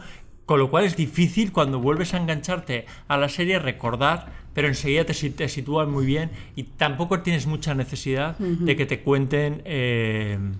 o sea, de recordar absolutamente todo lo que ha pasado en la temporada anterior, porque te metes muy rápido en el universo. La serie es de Jed Mercurio, que es un autor excelente, Sí, un sí. escritor y somos autor muy de Jed audiovisual. Mercurio. Mucho. Hizo The Bodyguard, que es una Bodyguard. miniserie que está Entretenidísima bien. la cosa. Estaba muy bien, sí. Yo creo Fue que un fenómeno en Netflix. Una cosa- en su Hablamos, momento. ¿no? Hay un hay un podcast, podcast ¿no? de Bodyguard. Vale. Y ha hecho alguna cosa más interesante, y yo creo que su gran serie es Line of Duty. Luego coge esta cosa que saben hacer los ingleses, las series policíacas, y describir a la policía como solo lo saben hacer ellos. La verdad es que tienen una habilidad para destripar ese cuerpo, Sí. para humanizarlo por otra parte, para hacerlo atractivo. Hay ejemplos posteriores. Hemos hablado antes fuera de micrófono de una serie más reciente que es Blue Lights, que yo creo que bebe mucho, Mucho. de esta serie, pero bueno, estoy pensando en... Ahora no me acuerdo cómo se llama, la de la Sargento. La Sargento... De Happy Valley. De Happy Valley. Valley, Yo creo que hay ecos de todas esas series en Line of Duty, pero Line of Duty de repente... es como la madre, un poco la araña que coge un Sí. poco de todas, y está muy bien. Está Es muy que además hemos dicho que los personajes no como nada atractivos y tal, es que son absolutamente cotidianos, no tienen misterio, luego vas descubriendo que sí, tienen cosas, pero porque son cotidianos, puede ser tu vecino, tu vecina, puede ser tú, puede ser todas estas series que acaba de citar Miquel, ¿no? Esta naturalidad, son grandísimos actores todos, están extraordinariamente bien dirigidos. Y es esa sensación que te lo crees absolutamente todo, ¿no? Con estos personajes, estos rostros no nada atractivos a priori o muy normales, y demás, ¿no? Y luego es una serie donde básicamente hablan, que decir, los momentos álgidos de la serie Culmen son los interrogatorios, porque a lo que se dedican básicamente esta unidad es a investigar efectivamente a los policías y a través de los interrogatorios descubrir la verdad. Y los momentos álgidos son interrogatorios, o sea, encerrados en una sala, además cumpliendo todos los protocolos aburridísimos de poner el tiempo, decir quién habla, quién no, quito el reloj, no sé qué, y son absolutamente apasionantes esas escenas. No puedes dejar de mirar ahí, estás ahí absolutamente embebida en todo eso que pasa, ¿no? A mí me parece fascinante esa serie, me gustó muchísimo. Muy entretenida, que es algo que yo apelo mucho a las series, que me entretengan, y esta serie desde luego es muy entretenida y muy audaz. Creo que es una serie que con los recursos que tiene le saca muchísimo provecho, y eso está muy bien. Tú hiciste una intentona. Y eso os iba a preguntar, dos preguntas. Una, entonces veo que la metes ya como clásico moderno, es una serie que para ti es yo creo que lo va a ser. Y yo creo que en el caso de inglés es seguro clásico, yo creo para todo el resto del mundo también. Bueno, hay que decir eso, que es la serie más vista de la historia de la televisión. Es que es un acontecimiento cada episodio, eso ya no pasa. Y es verdad que igual el eco aquí no ha sido tan grande, pero también porque vivimos en tiempos en que estas series no encuentran ese eco. Pero yo reconozco que muy poca gente que se ha acercado a ella no ha terminado rendido a ella, o sea, quiero decir, es una serie que una vez entras tienes ganas de más, y sobre todo que la pillas eso con ganas. Para los que somos seriéfilos de toda la vida y que nos gusta esperar un tiempo prudencial y que vayan sacando temporadas y tal, estamos muy con esto, y conecta luego con series que hemos visto desde hace muchos años, de Canción Triste de Hill Street, que contaban las miserias que existía detrás de los agentes policiales. Es que apela a un montón de series que hemos visto de otras nacionalidades, más allá de la británica.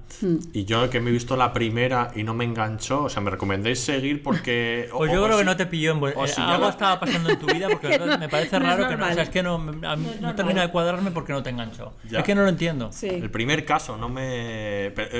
¿La serie evoluciona, digamos, o ya está todo ahí en la primera temporada? No evoluciona. A ver, tiene un esquema parecido, pero los personajes les van pasando cosas, los personajes evolucionan bastante, también los protagonistas. Luego van apareciendo los villanos estos que dice Mikel, que luego algunos son villanos pero igual no tanto, que además suelen ser todos grandes actores ingleses. El que funciona como invitado de esa temporada, ¿no? Lo son de estos grandes actores y actrices. Entonces, sí que hay evolución ahí. He puesto en duda lo de evoluciona, porque no sé si evoluciona. O sea, lo que sí que son personajes que se desarrollan. Eso es. O sea, no sé si llegan a sitios que tú digas, uy, lo que ha pasado. No, pasan cosas pues como todos en nuestra vida. No, de hecho, a veces no llegan a ningún sitio. No llegan, pero como nosotros. O sea, quiero decir, pues la evolución natural de la vida.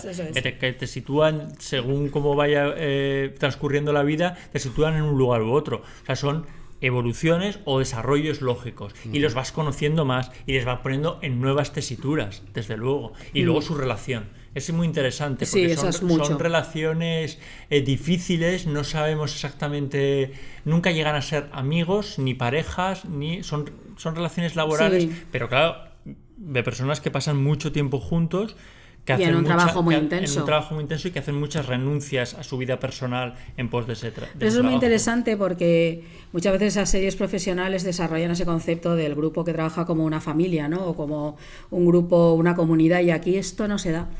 No. Aquí son compañeros de trabajo, se van a apoyar en determinadas cosas, en otras no tanto, también se hacen sus ciertos, ¿no?, putaditas ahí y luego sí que son, eso está muy bien, es decir, eso me gusta mucho, porque me parece más real probablemente que esa idea de todos somos familia porque aquí convivimos y vemos el peligro. A ver, esa cosa de que cuando sales del trabajo a veces en la serie se van a tomar copas juntas, y tú dices, a ver, pues no sé si siempre querrías salir del trabajo e irte a tomar copas juntas. Y esto puede que lo hagas una vez al año porque ha sucedido algo concreto, pero no lo haces todas las semanas. Entonces un poco esa idea a mí sí me gusta, porque esto sí que rompe completamente el cliché, un cliché muy habitual, incluso en series muy buenas, pero que utilizan esta idea de somos una gran familia, los problemas tuyos son mis problemas. No.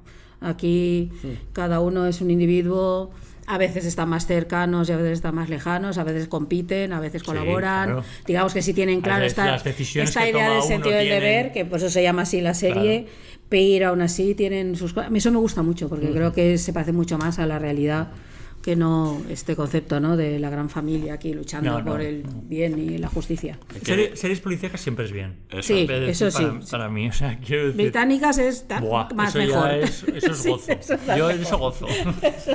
Pues eso, si os apetece una buena policíaca, hay que decir que son temporadas cortas, son temporadas de Sí, 6 episodios. como las series británicas en general. Entonces, aunque estamos hablando de una serie de 6 temporadas para veros este verano, pues son temporadas muy Sí. cortitas que se ven enseguida y que puedes parar ahí Claro, y y luego continuar en retomarla otra. más Son- adelante, Son aunque- casos distintos, ¿no? En cada Sí. una. Aunque Y- tienen nexos en común, ¿eh? Y, Sí. y personajes que vuelven. Sí, pero yo y en creo algún que- momento te puedes perder, pero no pasa nada. Tampoco necesitas tener No. toda esa información. Si la tienes, guay, porque te añade valor o información. Pero si no la tienes, no te pierdes. Efectivamente. Tú puedes. De hecho, es que creo que podrías ver las temporadas, empezar por la 2 o la Sí. 3 y no pasaría absolutamente nada. Pero vamos, chicos, ya que os ponéis, empezar por la primera. Sí, sí, sí. Y he visto que Está en Movistar. Y en Netflix. Movistar entera en Netflix, creo que ¿no? Una temporada, me parece. Bueno, no lo sé. No, Sí, yo luego diría todas. que en toda. Netflix, no, entera no. O sea que en Movistar están las 6 y que en Netflix puede haber 2 o 3. Voy a mirarlo Vale. mientras que vais contando vosotros. Muy vuestro bien, clásico. pues ahí queda esa recomendación, Line of Duty, serie clásico moderno para verse este verano, ¿no? Si os apetece una de estas Sí. policíacas enganchosas. Y voy a ir yo con el mío, Dale. que sé que es que la hago yo, pero la podría hacer cualquiera de los tres que estamos aquí. Sí, sin duda. Y no es otra que la serie de 2008, Fringe.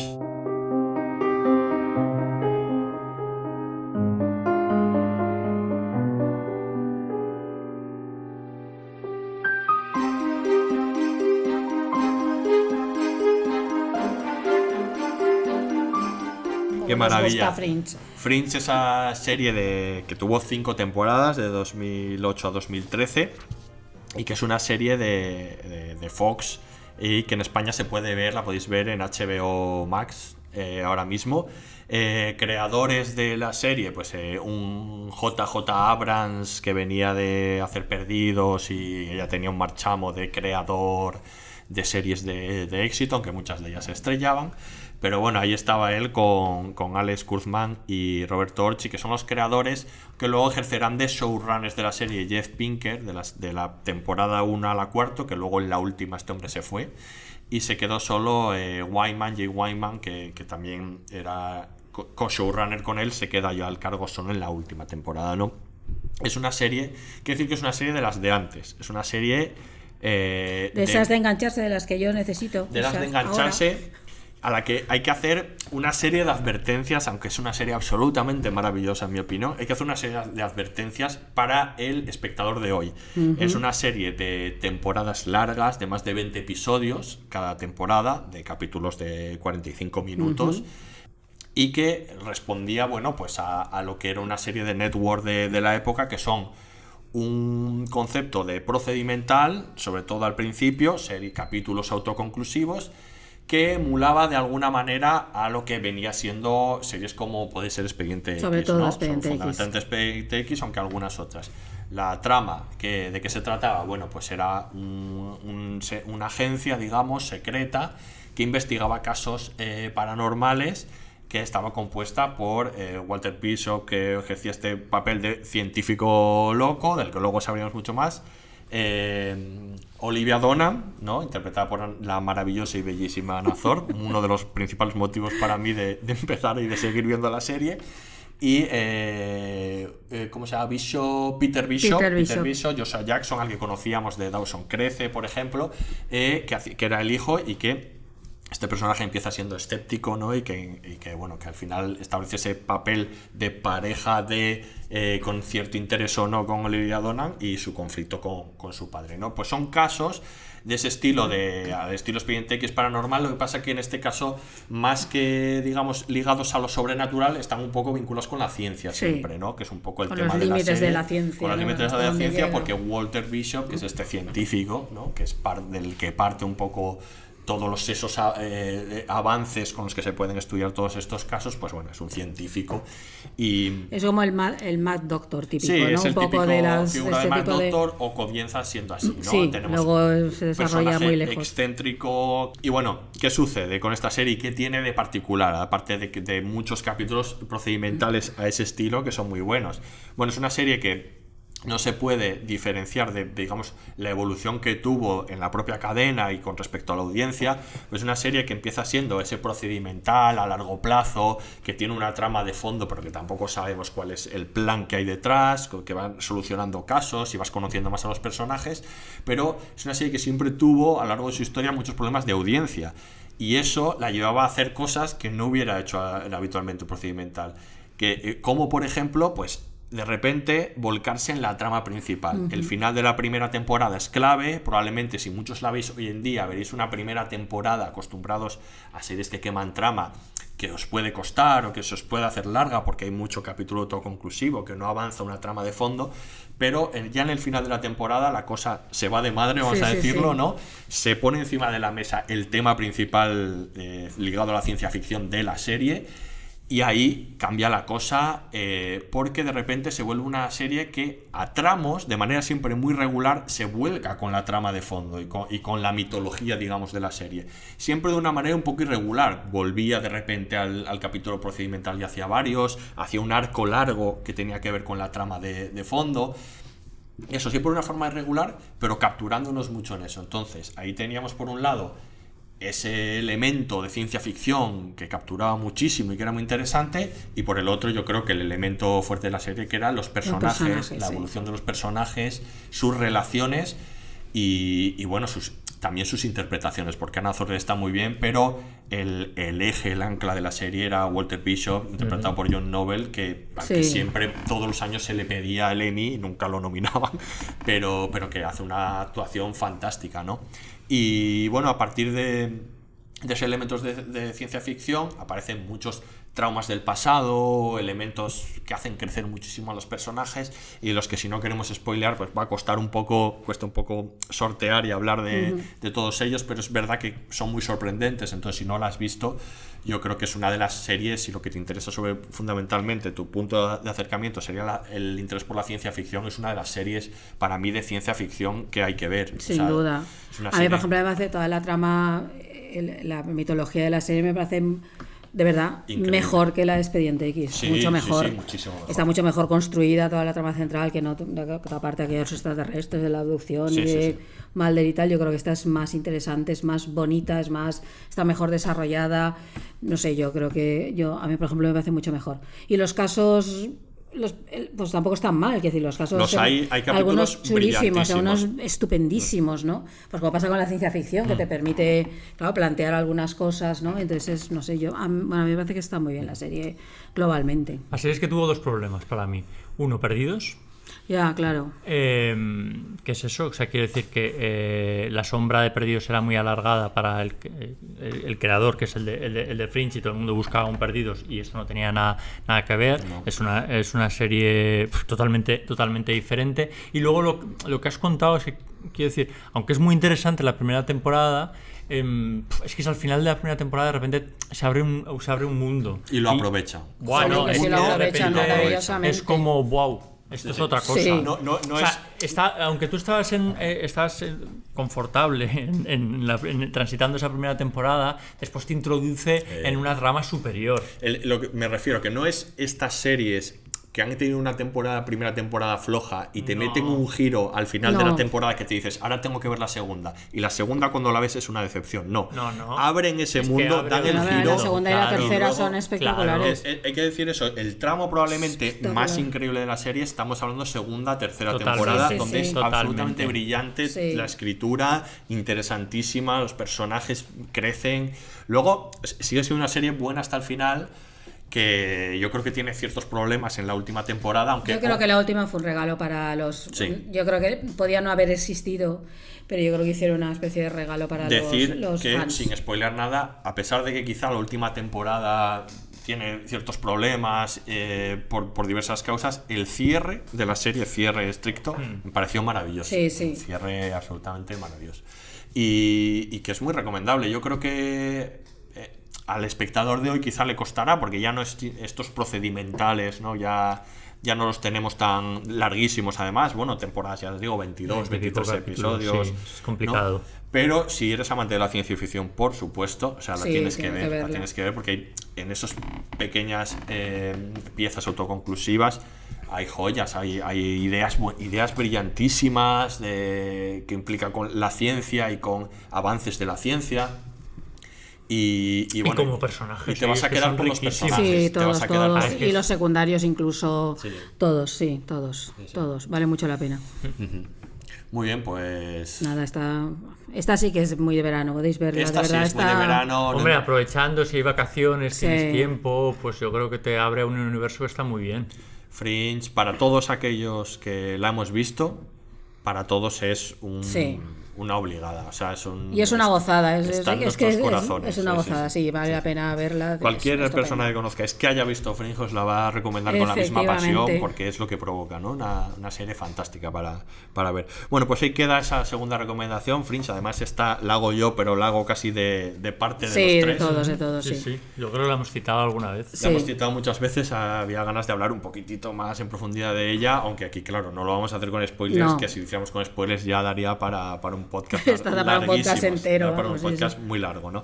Y bueno, queda la última recomendación de clásico, que es la de Áurea, que Áurea se ha hecho un poco de trampa porque dice que no. Pero me lo habéis permitido. Te lo hemos permitido, porque de esta serie sí que hemos hablado, lo que pasa que hemos hablado hasta la tercera temporada Eso y la es. serie continuó mucho Luego más. tuvo 3 más. Y Aurea se las ha visto y queremos saber cómo continúa. Y esta serie es The Good Fight. The Good Fight.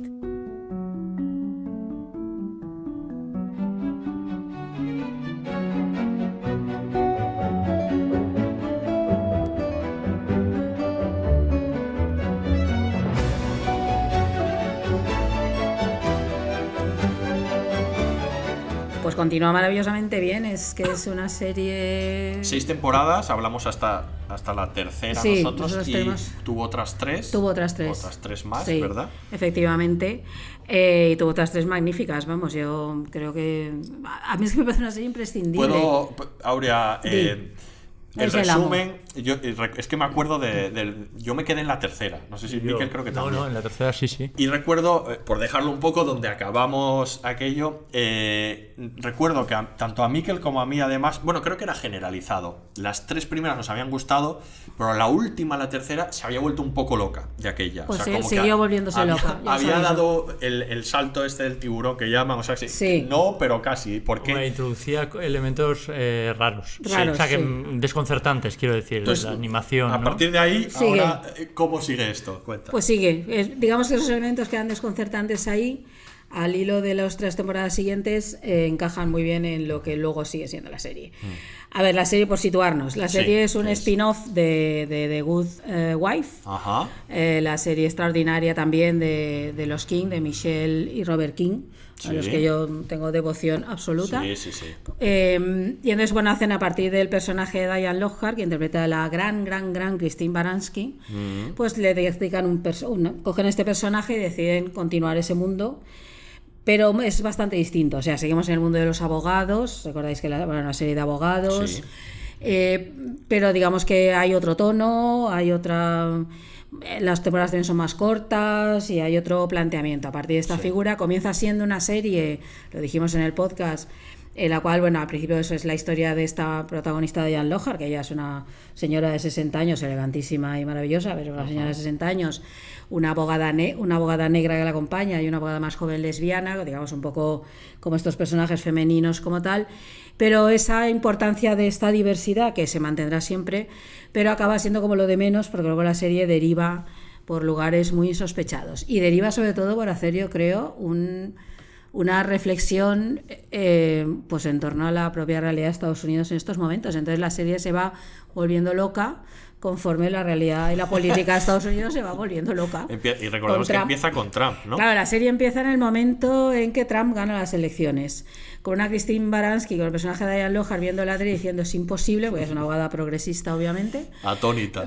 todos atónitos, y a partir del desconcierto absoluto lo que hace la serie es contar ese desconcierto que sentía gran parte de la población de cómo es posible que este tipo haya ganado las elecciones y sea nuestro presidente. La serie es un prodigio porque estaba escrita pensando en que iba a ganar Hillary Efectivamente. Clinton. Y los guiones estaban ya escritos. Efectivamente. Y cuando la realidad les pegó ese sopapo, cambiaron los guiones de la serie, Eso lo cual es. es súper arriesgado Eso es. y valiente. Y se nota el enfado en los guiones. Esto no, esos, están ¿sabes? enfadados. Entonces, claro, aparte de ese enfado y del desconcierto y de pero ¿cómo es posible que haya ganado este tipo impresentable? Sí. Y a partir de ahí se desarrolla la serie con casos, cada vez hay un caso, a veces dura más, a veces dura menos y digamos que no hay como una trama global, sí tiene que ver la que tiene que ver con ellos, ¿no? En la cual lo que vamos viendo es cómo van reaccionando a la realidad, pues a la pérdida de derechos, a las locuras que el gobierno de Trump va planteando y todo ese tipo de cosas.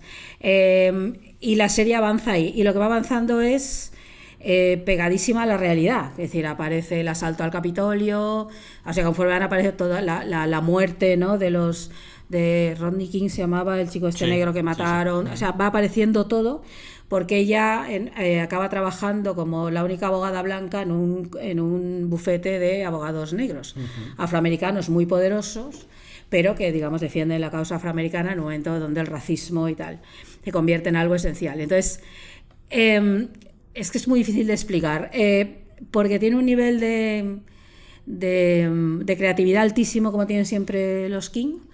Nunca sabes por dónde van a salir, tiene uno de los mejores títulos de crédito de la historia, donde todo estalla y es esta sensación de ruido y furia. Es como la expresión del enfado que decíais, ¿no? Y esta sensación de ruido y furia que viene de la política y que estamos viviendo desgraciadamente en todas partes, ¿no? Pero ¿de dónde viene todo este odio? ¿De dónde viene toda esta crispación? ¿Por qué este enfado permanente? ¿Por qué ganan tipos como Trump, ¿no? Que va a volver a ganar desgraciadamente? Y todo este tipo de cosas. Entonces surge de ahí la serie, digamos que su forma, siendo que es un despacho de abogados elegantísimos vestidos con trajes de $2.000 y súper refinados, nace de eso. Y entonces eso está absolutamente presente en la serie en todas partes. Hace lo que quiere, mete números musicales, mete dibujos animados, luego los quita, pone los títulos, pone los títulos de crédito a los 20 minutos de serie. Se salta todas las normas, como hacen siempre los King, con una libertad, y esto lo admiro tanto en esta gente, tiene una libertad creativa asombrosa. Es una serie de cadena generalista, es decir, esta no es una serie como de nicho, digamos. Claro. Se permiten todos los lujos posibles. Es gamberra hasta decir basta, pero muy gamberra. O sea, todos vestidos de trajes de $2.000 y es muy, muy gamberra, mucho. Acaba, y sobre toda la temporada final, en la cual digamos que el ruido de fondo que se oye todo el rato son las manifestaciones por la situación, tanto por la discriminación, contra el racismo, contra tal, y los ultras atacando a esas manifestaciones, y cuando el ruido de fondo es literal, o sea, en los despachos de ellos se oye todo el rato esto, y es que es como la expresión a través de la serie de esa realidad imposible de entender. Imposible de entender el asalto al Capitolio, imposible de entender dónde han salido esa gente que hacen ahí, los terraplanistas, ¿no? Ese rechazo de la razón y de la ciencia. Entonces, a partir de eso, del desconcierto, del de tengo que entender esto, o cómo hago con esto, y de ahí el título, de Good Fight, esa buena lucha, porque digamos que en la que da vueltas toda la serie, y esto es la idea central, es cómo luchas contra eso. Entonces hay todo tipo de respuestas, la propia Diane y su grupo van haciendo desde intentar el diálogo, ir por el enfado, intentar incluso fundar grupos contra eso, grupos clandestinos, ¿no? Que vayan a luchar con violencia contra esa violencia, desde la ley, desde fuera de la ley. Entonces esa idea de la buena lucha es lo que centra toda la serie, en esta necesidad de ver, pero ¿cómo nos organizamos contra esto? No sé si da respuesta, porque probablemente puede más, pues un poco lo que sentimos todos, esta cosa de pero ¿cómo se lucha contra alguien que niega que la Tierra es redonda, ¿no? o que las vacunas curan, ¿no? Entonces digamos que lo hace eso, muy pegado a la realidad, a través, utilizando el derecho, esto es muy propio de la sociedad americana por otra parte, ¿no? Utilizando pues el derecho, los tribunales, etcétera. Aparecen un montón de personajes estrambóticos, pero que ahora te los crees absolutamente, visto quién ha gobernado ese país. No sé, a mí me parece una serie fascinante. Yo creo que es probablemente irregular, pero creo que esa irregularidad nace de esa necesidad de expresar esto, pero ¿qué hacemos con esto? ¿Cómo luchamos contra esto? Las armas democráticas nos sirven, las armas del derecho nos sirven, la política, según cómo se hagan, nos sirve. ¿Qué hago? Soy amable, soy más violento que ellos, les gano a través de la violencia, les gano a través de... Entonces la serie lo expresa, pues eso, a través de todos estos personajes, que están en interpretación de primer nivel, todos ellos Y es muy asombrosa. A mí me gusta esa libertad creativa, esa capacidad de asombrar que tiene, y la última temporada va esto corregido y aumentado. O sea, esa locura que hablamos de la tercera temporada sigue por ahí, pero porque la realidad ha seguido por ahí. Y entonces aparecen, todos los temas que se han dado en la sociedad, aparecen todos. Toda la prohibición del aborto, todo, aparece todo. Claro. Todo, absolutamente en la muy serie. Pegado a la actualidad. Mucho. Yo creo que es una serie profundamente política, ya obviamente The Good Wife ya lo era. Esta también lo es, pero esta es como más. Y sobre todo son muy gamberras. Probablemente es yo creo que es la obra más anti-Trump que se ha debido hacer en Estados Unidos. Seguro. Insisto, con esta apariencia de grandes rascacielos y despachos. Eso es muy importante. Sí, eso es fundamental. Que estás repitiendo todo el rato es muy importante. Es que es fundamental. Estamos hablando de una cuestión de clase. Claro, claro. Una conciencia de clase, perdón. Y que eso no tiene que ver muchas veces con la apariencia física ni de dónde esté situado tu despacho, en qué planta. Y es la serie más política que hemos visto en los últimos años. Sin duda. Y tiene un componente editorial porque, todo el quiero rato. decir, se moja en lo que está contando, y sobre todo que es tan cercana a la realidad y ya de repente está metiéndola en la ficción, que es un ejercicio arriesgadísimo y súper valiente por la cadena que lo programa, también te digo. Totalmente. O sea, y nos camotea tema de debate, sale el Me Too, sale absolutamente todo. Y de maneras incomodísimas. Hay un capítulo, esto lo tengo que decir, es un spoiler, pero igual vale la pena verlo, en el cual se despierta, todavía está gobernando Trump en ese momento, ella se despierta y entonces descubre que está en una especie de realidad paralela en la cual ha ganado Hillary Clinton. Y ella es la única que sabe que es Trump y no entiende nada de lo que pasa. Entonces de pronto, claro, se alegra, pero ¿dónde estoy? Pues es un episodio desconcertante porque utilizan estos trucos. Pero entonces, por ejemplo, descubre que como ha ganado Hillary Clinton, el Me Too no ha sucedido. Qué cabrones. Con lo cual, esas cosas. claro, y tú dices, la madre que los parió, o sea, es que sois qué retorcidos sois siempre los King en esto, ¿no? En plantearlo. Pues claro, esto descubre que no, que claro, eso se descubrió porque gobernaba este cafre en Estados Unidos, esto claro, supuso que se pusieron en la mesa un montón de temas que estallaron. De pronto descubre que eso no ha pasado. Y un tema que afecta al propio bufete, al propio fundador del bufete, que de pronto esto no está. Y entonces ella... Claro, y es un episodio incomodísimo que acabas de verlo y dices, pero qué cabrones, yo no sé, es lo del fundador del bufete lo puedes comentar, pero también es otro dilema interesante, que es cómo el fundador del bufete un defensor negro, un defensor de los derechos civiles afroamericanos, se descubren abusos sexuales. Efectivamente. Pero claro, destruir su figura implica pues destruir el legado que ha construido en ese otro sentido. Plantea dilemas así constantemente, y sobre todo en eso subyace esa idea de cómo se lucha contra esto, que yo creo que es algo que todos, cada uno en su campo y en su ámbito, siente. Entonces, la serie más es divertida, esa es la otra, que se puede conseguir hacerlo siendo divertida. Porque claro, plantea unas cosas muy locas a veces. Luego tiene ese punto un poco procedimental de que los capítulos son capítulos que se pueden ver individualmente porque tratan temas concretos. Obviamente pues tienen una continuidad de los personajes y de todo, pero bueno, que tienen también se pueden ver así, ¿no? Y muy moderna, trata todos los temas que aparecen a través de las redes, todo el uso de la inteligencia artificial, todo, es que sale todo. Luego personajes que repite, que ya venían de The Good Wife, algunos de los jueces, los abogados, que aquí se sigue manteniendo un universo creado que estás esperando, otros personajes nuevos inolvidables.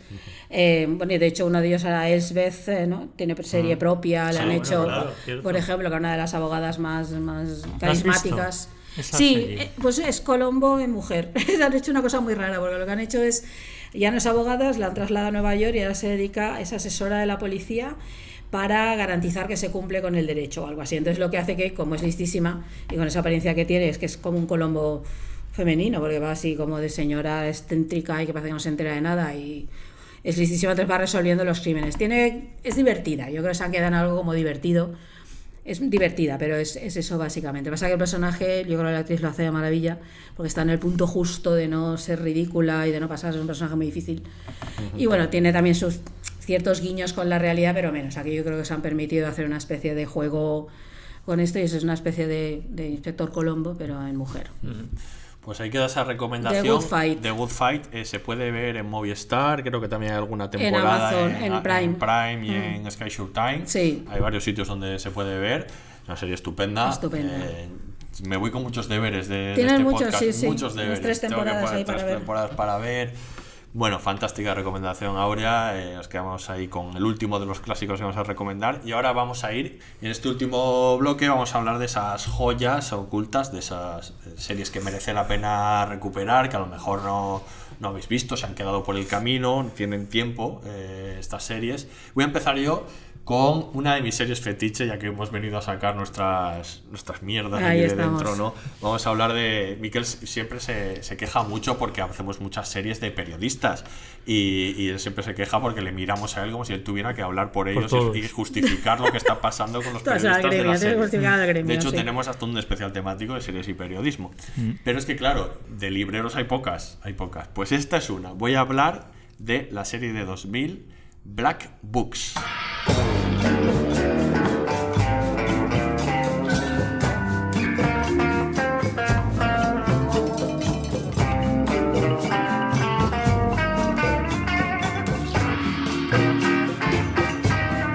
Y esto es una serie de Channel 4, una serie británica, una comedia británica de 3 temporadas, fantástica, ambientada en una librería de segunda mano de Londres, y que siga a su propietario, que es Bernard, que es un librero misántropo y bastante... David no es así, ya avisamos. Bastante, bueno. Voy tendiendo hacia él. Por lo menos de momento no es así. Bueno, he visto alguna...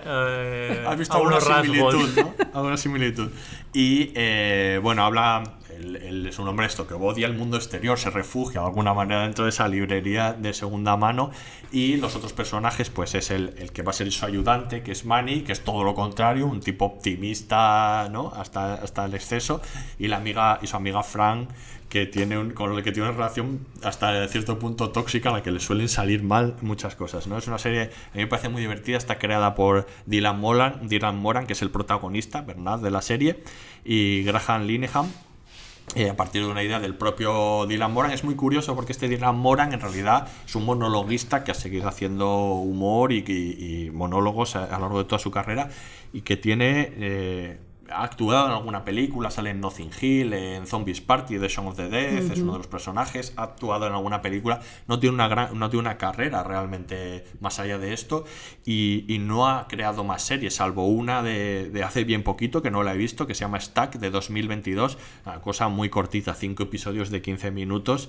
que a lo mejor le podría molar a Miquel, porque es de una pareja y retrata una cierta crisis hay una pareja, ¿no? Que son este tipo de series que te hacen gracia. Y bueno, pues parte un poco, digamos, de lo que me hace mucha gracia, de lo divertida que es la combinación esa de personalidades de esos 3 personajes, ¿no? El misántropo un poco encerrado en sí mismo y que detesta al mundo, el conflicto con este Manny, este personaje tan optimista, con las interacciones también con Frank. Me parece que construye un humor muy divertido. Es una serie que, pese a lo que se podría suponer por el propio nombre de la serie, porque tiene un cierto tono oscuro, en realidad su humor está más cercano al absurdo que al humor negro. O sea, juega mucho con esto, con el absurdo, es casi el humor de Dylan Moran, entre ese humor ahí un poco hater y a la vez un poco tonto, ¿no? Es un poco lo que hace él en sus monólogos, que también son muy divertidos si le queréis echar un vistazo. Está un poco en la línea de series de otras comedias británicas como Los Informáticos, como IT Crowd, en la que el humor se basa mucho en el diálogo. Son muy buenos dialoguistas, por eso proviene el nombre de los monólogos, ¿no? Porque se construye mucho a partir de esas confrontaciones verbales, ¿no?, entre ellos, y de las salidas de tono de ellos, ¿no? Me parece esa parte tiene mucha gracia.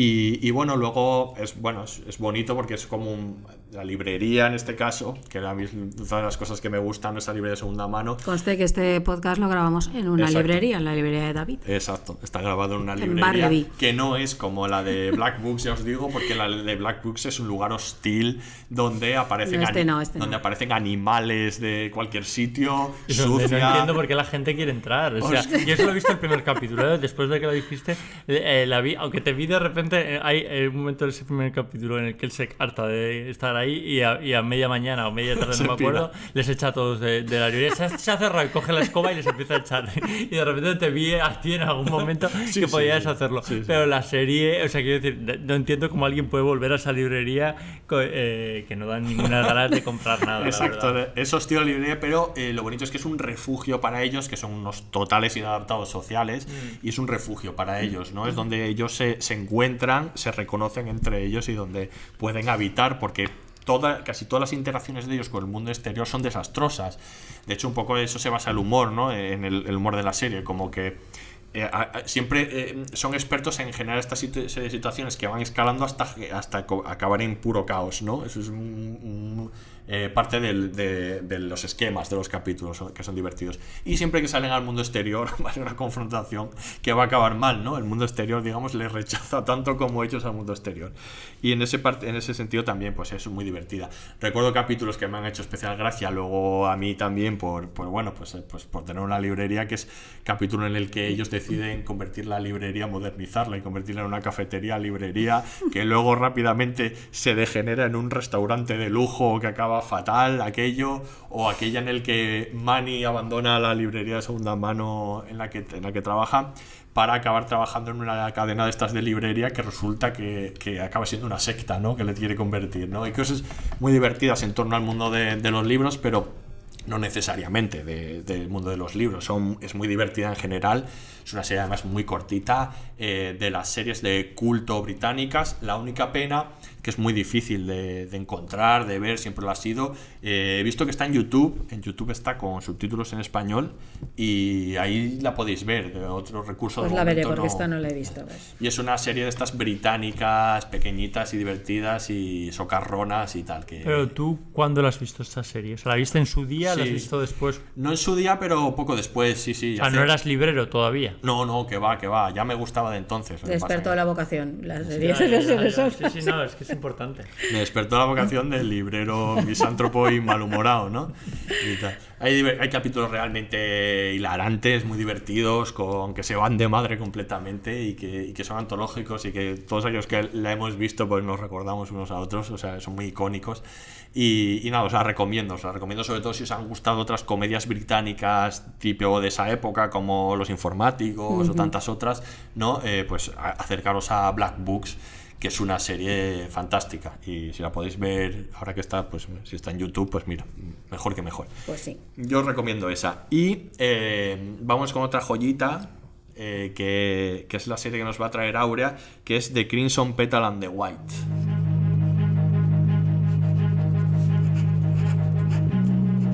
London, 1874. Keep your wits about you. This city is vast and intricate, and you do not know your way around.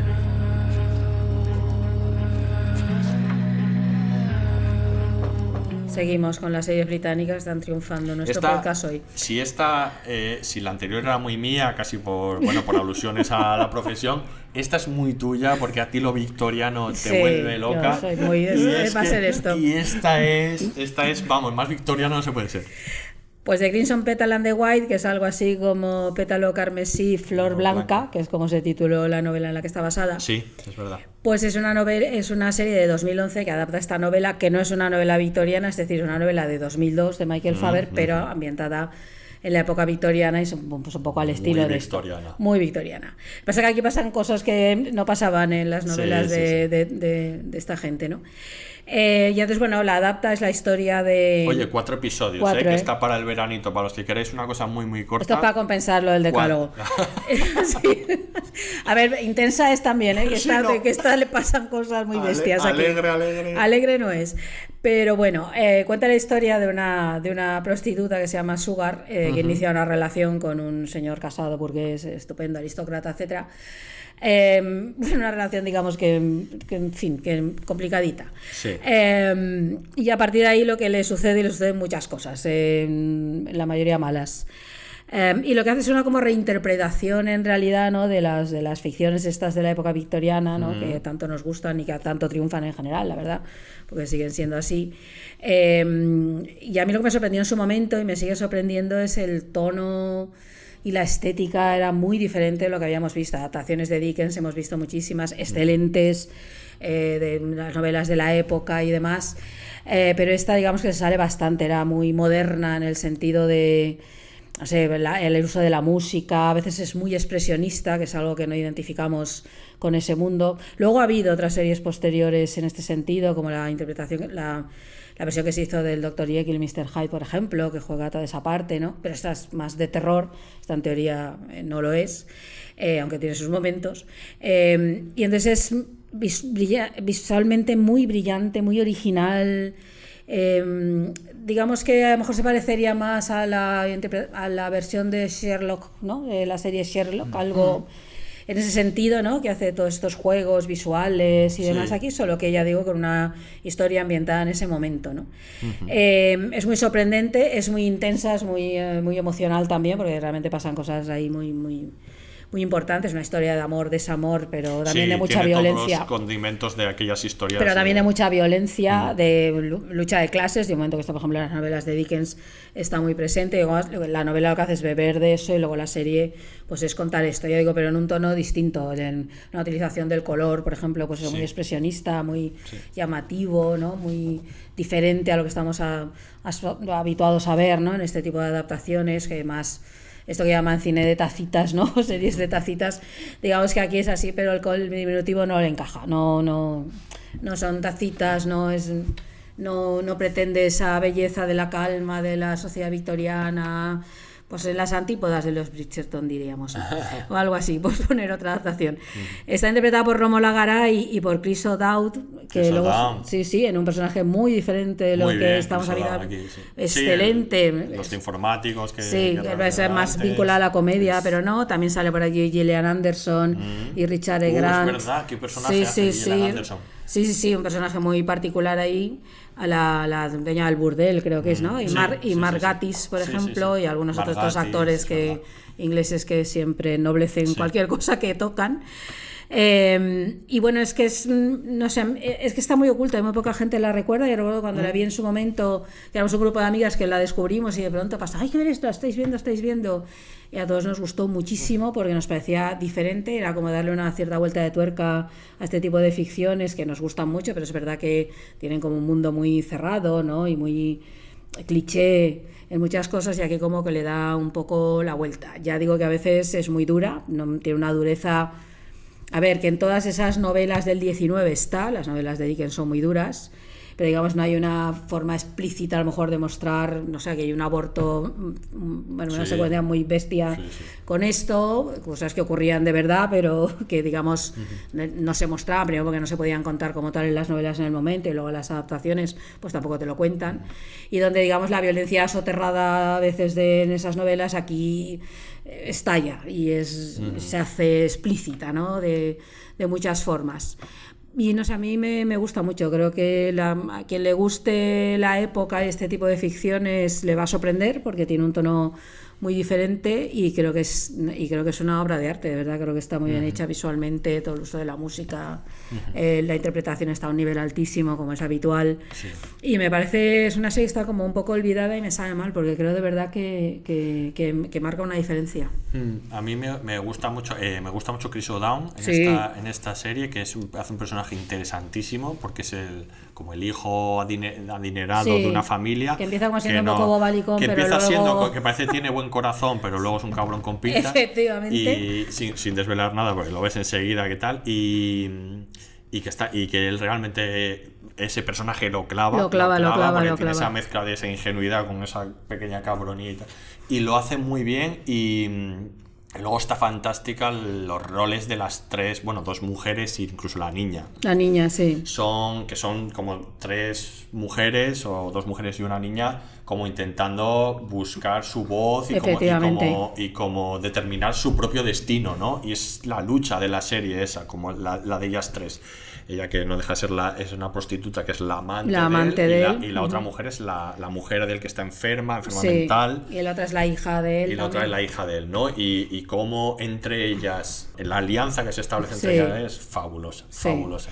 Y la actriz es magnífica. Yo Romola Garay la descubrí aquí. ¿Y qué fue de Romola Garay? Ha seguido haciendo series series Muy y demás, poco, pero yo pensé que triunfaría porque me parece una actriz magnífica y luego otras cosas que ha hecho sí me ha parecido excelente, pero bueno, es verdad que la playa de actrices británicas es muy grande, es verdad que a lo mejor no hay hueco para tantas porque son muy buenas. Es verdad que no ha tenido... No, porque aquí me parece que está soberbia, yo no la conocía. Está increíble. Que tiene una presencia, un primer plano magnífico, es una actriz capaz de expresar todo y luego sí que ha hecho más series, pero no ha acabado de explotar todo lo que yo pensé que explotaría. Por eso me ha parecido muy buena actriz. Sí, es muy buena. Entonces, bueno, yo creo que vale la pena. Bueno, pues es una serie de CBS que ahora tenéis la suerte que se puede ver en Filming completa, los 4 episodios, o sea que los que tenéis Filming está para este verano. The Crimson Petal and the White, que tiene un título difícil, pero apuntad. No, pero una serie excelente, gran joyita oculta, que es verdad que ha quedado muy enterrada, pero es una grandísima serie. Y vamos a acabar el podcast de hoy con la recomendación, con la joyita de Mikel, que yo tampoco la conocía, nos la ha descubierto Mikel, y que también le define mucho, porque ya sabéis que Mikel no hay otra cosa que le gusten que las series de adolescente por los adolescentes que lleva. Que tengo 14 años. Efectivamente. y no evoluciono. Y esta serie es una serie de 2022 que se llama Prisma.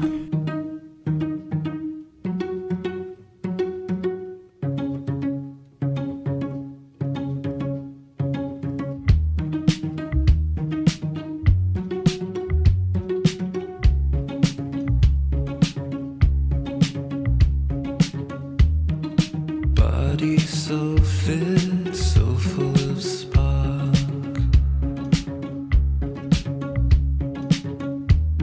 With affirmations as your wall. Pues es una sorpresa que yo tampoco conocía hasta hace unas semanas, que no sé, algo leí que me pareció atractivo. He de reconocer que siempre he tenido una carencia por las series adolescentes. Yo creo que hay varias maneras de acercarse a las series adolescentes. Primero, si eres un adolescente, para encontrarte a ti mismo. Luego, si eres adulto, hay como por cierto interés por conocer a un grupo del que cada vez eres más lejano mientras que vas cumpliendo años.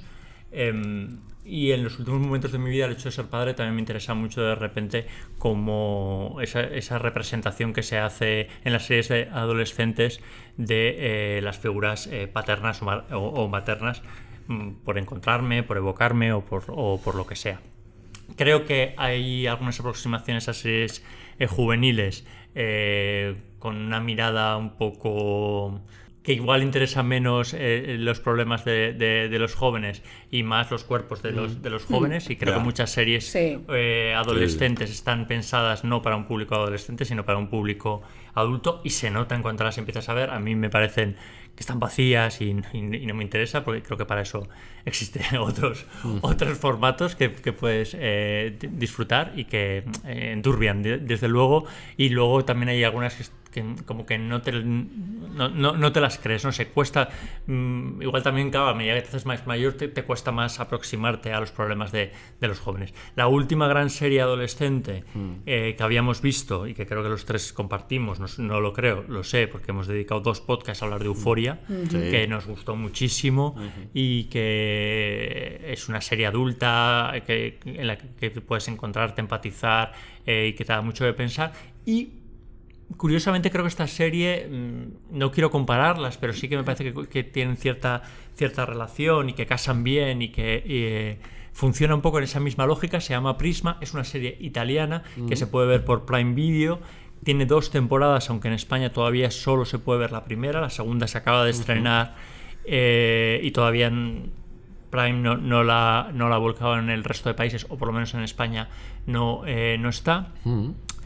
El autor se llama Ludovico Besegato, no lo conocía hasta hace unas semanas. Director y guionista. Sí.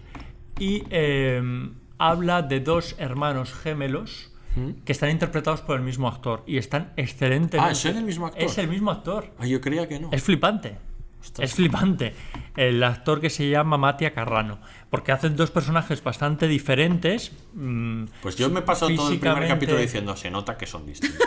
Muy bien, David. Eso es una buena interpretación. Buen trabajo. O sea, quiero decir, no, porque aparte uno es más reservado, el otro es aparentemente más lanzado. a uno enseguida le atisbas los traumas que puede tener o las dudas con las que tiene que convivir. Del otro te cuesta más imaginarlas y de repente cuando las conoces pues te sorprende, pero creo que está muy bien llevada. El leitmotiv de la serie, desde luego, es el cambio de la adolescencia a la madurez, pero es la búsqueda de la identidad, que es un tema súper recurrente. Es un poco lo que ata a los dos protagonistas. Hay desde luego un componente importante en la identidad sexual, pero también la identidad desde otros puntos de vista. Y alrededor de ellos hay otras personas, compañeros suyos de clase o del grupo de natación en el que están, o en el grupo musical, al que uno de ellos pertenece y él le graba los vídeos, y que al final todos están persiguiendo un poco lo mismo, ¿no? Y básicamente es esto, o sea, cada capítulo se titula como un color, porque no tiene nada que ver con Kieslowski.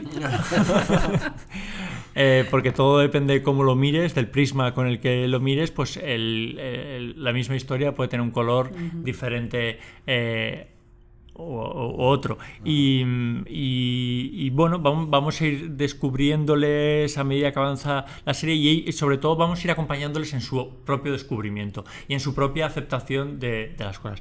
No hay giros dramáticos, son personajes físicamente bastante normales, lo cual te ayuda a acercarte.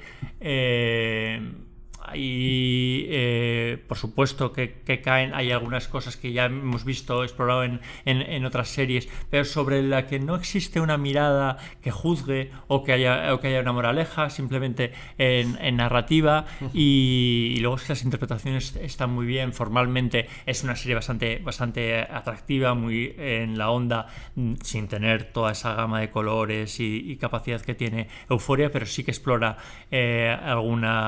y temas también. Alguna de todo eso, ¿no? Sí, los temas sí. Completamente. Y está muy bien. Yo me he quedado con ganas de ver ya la segunda temporada, y que no sé en qué momento se subirá al catálogo de Prime. Bien, yo solo he visto el primer capítulo y me ha parecido personajes muy atractivos, muy bien construidos, y efectivamente me ha recordado a Euphoria. Un poco por estilo y por ya diversos elementos que ya aparecen, claro, que tienen que ver con fluidez de género o temas de identidad de género y demás que ya aparecen enseguida, y me voy a quedar a verla. Sí, aparecen de un modo que no esperas, que está bien. Sí. Y sobre todo el tratamiento. Obviamente hay un drama alrededor de la búsqueda, porque siempre está, pero como que no se ceba en ese drama, y eso me gusta. Fantástico. Apuntamos. Pues apuntamos. Esta es la última recomendación, joyita bien oculta, porque Súper. está ahí. Luego, a raíz de descubrirla, me puse a buscar, y todo el mundo la había recomendado, y en Italia funciona bastante bien, pero a mí desde luego no me había llegado. Pero aquí no se ha oído hablar de ella prácticamente. Yo no la recuerdo en absoluto. No, vamos, de hecho se estrenó hace 2 años, y yo la descubrí por casualidad. Sí, ya tiene un par de años. Muy bien, pues aquí se quedan nuestras 9 recomendaciones de todos los tipos posibles, ¿no? Muy diferentes entre ellas, más fresquitas y menos fresquitas, pero todas muy interesantes. Hacernos saber si veis alguna de estas, si os ha gustado. Contádnoslo, sí. Efectivamente, y luego a finales de verano volvemos con otro podcast que será temático, y nada, nos despedimos hasta entonces. Que paséis un buen mes, no paséis mucho calor ahora en weekend. Lo intentaremos. Veremos series Fresquitas. Sí. Seguiremos efectivamente hablando de series en verano, que también estamos de guardia. Aquí se despide el Laboratorio de Investigación de Series, el único podcast seréfilo cuyo verano es azul porque pasa sus vacaciones en el mar. Hasta la próxima.